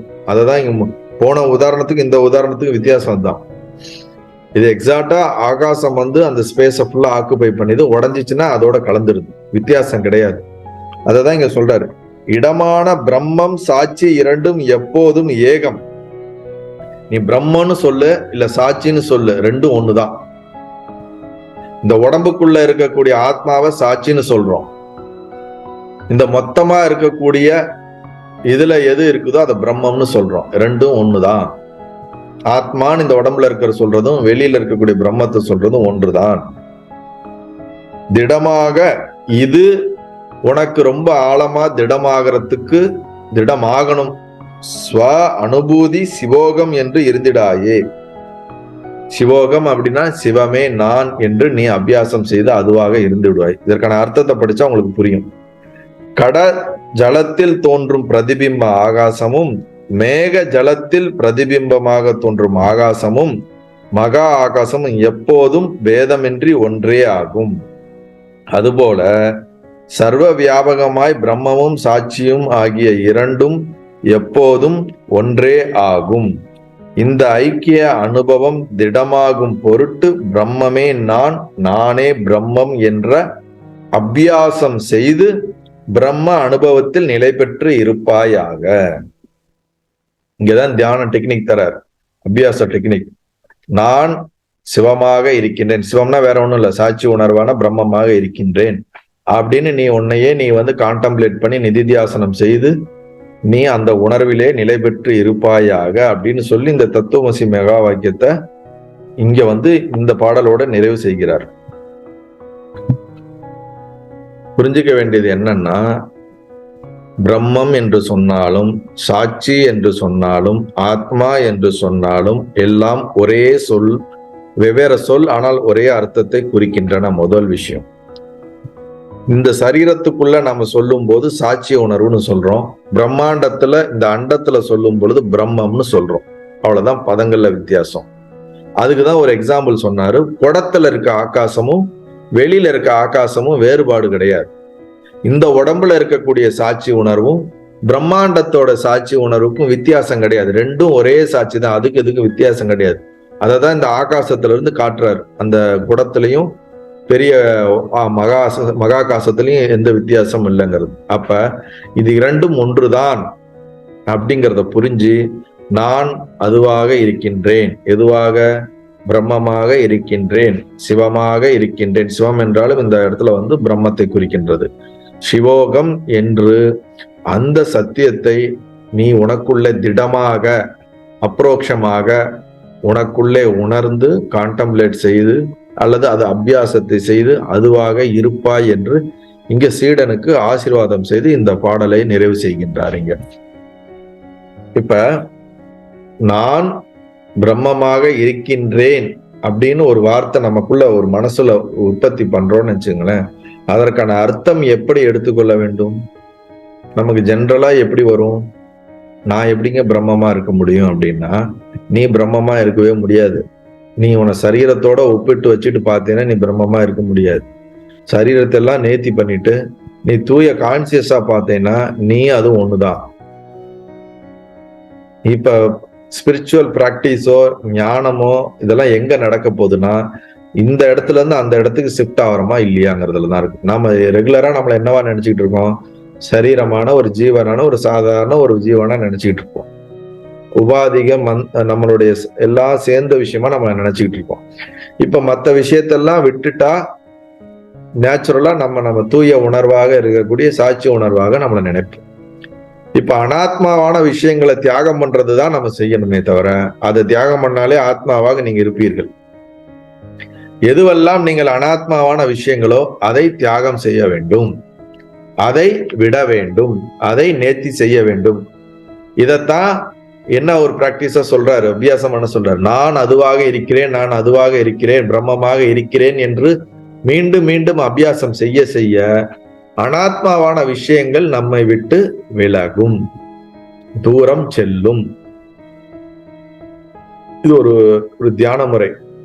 சிவோகம் சிவோகம் என்ற இந்த மந்திரத்தை திரும்ப திரும்ப நாம தியானம் பண்ண சிவோகம் அப்படின்னா நான் பிரம்மமே நான், சிவமே நான் அப்படிங்கறத அதுக்கான அர்த்தம்.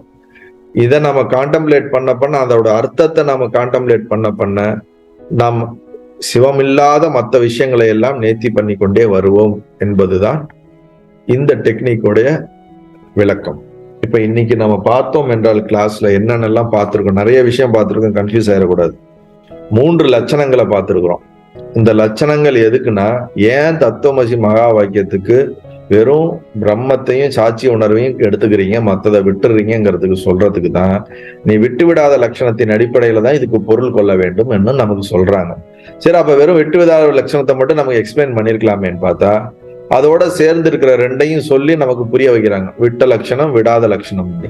அதுக்குதான் கங்கையில் இருக்கும் கிராமம்ங்கிற ஒரு இதுவும், சிகப்பு கருப்பு ஓடுது நிக்குதுங்கிற ஒரு உதாரணத்தின் மூலியமாகவும், இந்த தேவதத்தின் மூலியமாக எப்படி அதற்கான பொருள் கொள்ள வேண்டும், வாக்கியத்துக்கான பொருளை, சரியான பொருளை கொள்ள வேண்டும் என்பதை 2 பாடல்கள் மூலியமாக விளக்கி சொல்லிவிட்டு, தத்துவமசிங்கிற மகா வாக்கியத்துல நீ உபாதிகளை எல்லாம் பேதமாக இருக்குது, விரோதமாக இருக்குது, விட்டு விடாத லட்சணத்தின் அடிப்படையில் அதையெல்லாம் தூக்கி போட்டுரு, எது மாறாம அது ஒன்றாக இருக்கிறதோ அதை மட்டும் எடுத்துக்கோ.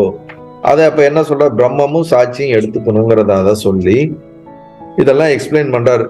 அதுதான் நம்ம சாஸ்திரத்துல நிறைய இந்த மாதிரி மிஸ்மேட்சா இருக்கும், உங்களால அர்த்தம் கண்டுபிடிக்க முடியாதுக்கு இதெல்லாம் வச்சு கண்டுபிடிங்கன்னு சொல்லிட்டு, இதற்கு முன்னாடி என்ன சொல்லியிருந்தாரு, இதை விளக்கறதுக்கு முன்னாடி நீ சாதாரணமா வாக்கிய அர்த்தத்தின் அடிப்படையில் பார்த்த என்றால் உனக்கு ஏகப்பட்ட வித்தியாசம் இருக்கும். கடவுளும் நீயும் ஒண்ணு கிடையாது, ஈஸ்வரனும் நீயும் ஒண்ணு கிடையாது. ஏன்னா நீ வாக்கியத்த அடிப்படையில பார்த்தீங்கன்னா எல்லாமே வேறுபாடு இருக்கும். மலைக்கும் மடுவுக்கும் இருக்கிற வேறுபாடு, வானுக்கும் பாதாளத்துக்கும் இருக்கக்கூடிய வேறுபாடு, நான் அதில் கிளியரா அந்த வேறுபாடை பத்தி எக்ஸ்பிளைன் பண்றாரு. அறிவிலையும் வேறுபாடு, உடல்லையும் வேறுபாடு, உபாதிலையும் வேறுபாடு, இடத்துலையும் வேறுபாடு, பெயர்லையும் வேறுபாடு, எல்லாத்துலயும் வேறுபாடு இருக்குது. அதுல ஐக்கியம் நடக்காதுன்னு நமக்கு சொல்லிடுறாரு. அப்ப எதுல ஐக்கியம் பண்ணணுங்கிறதையும் சொல்லிடுறாரு. அதுக்கு முன்னாடி ஒரு பாடல்ல என்ன சொல்லி எக்ஸ்பிளைன் பண்ண, மதுரமாம் கட்டி, இந்த இனிப்பை வைத்து, இனிப்பு பதார்த்தத்தை வைத்து நமக்கு அறிவு சொரூபம் ஒன்றுதான் இருக்கின்றது, அதுதான் அனைத்தையும் அறிகின்றது, அந்த அறிவு சொரூபம் நீதான் என்று நமக்கு என்ன பண்றாரு, விளக்கி நமக்கு சொல்லி இருக்கின்றார். இதோட இந்த தத்துவமசி மகா வாக்கியத்துக்கான விளக்கம் முடிகிறது. திருப்பி இந்த அர்த்தங்களை நல்லா டீப்பா உள்வாங்கிக்குங்க. உங்களுக்குள்ள புரியலன்னா திருப்பி கேட்டு கூட சந்தேகத்தை தெளிவுபடுத்திக்குங்க. ஏன்னா நம்ம கேட்கறதே இந்த நாலேஜ் கரெக்டா உள்ள போய் உங்களுக்குள்ள உங்க பிரெயின்ல உட்காந்தாதான் அது அதுக்கப்புறமேட்டு அது டீப்பா ஒர்க் பண்ணும்.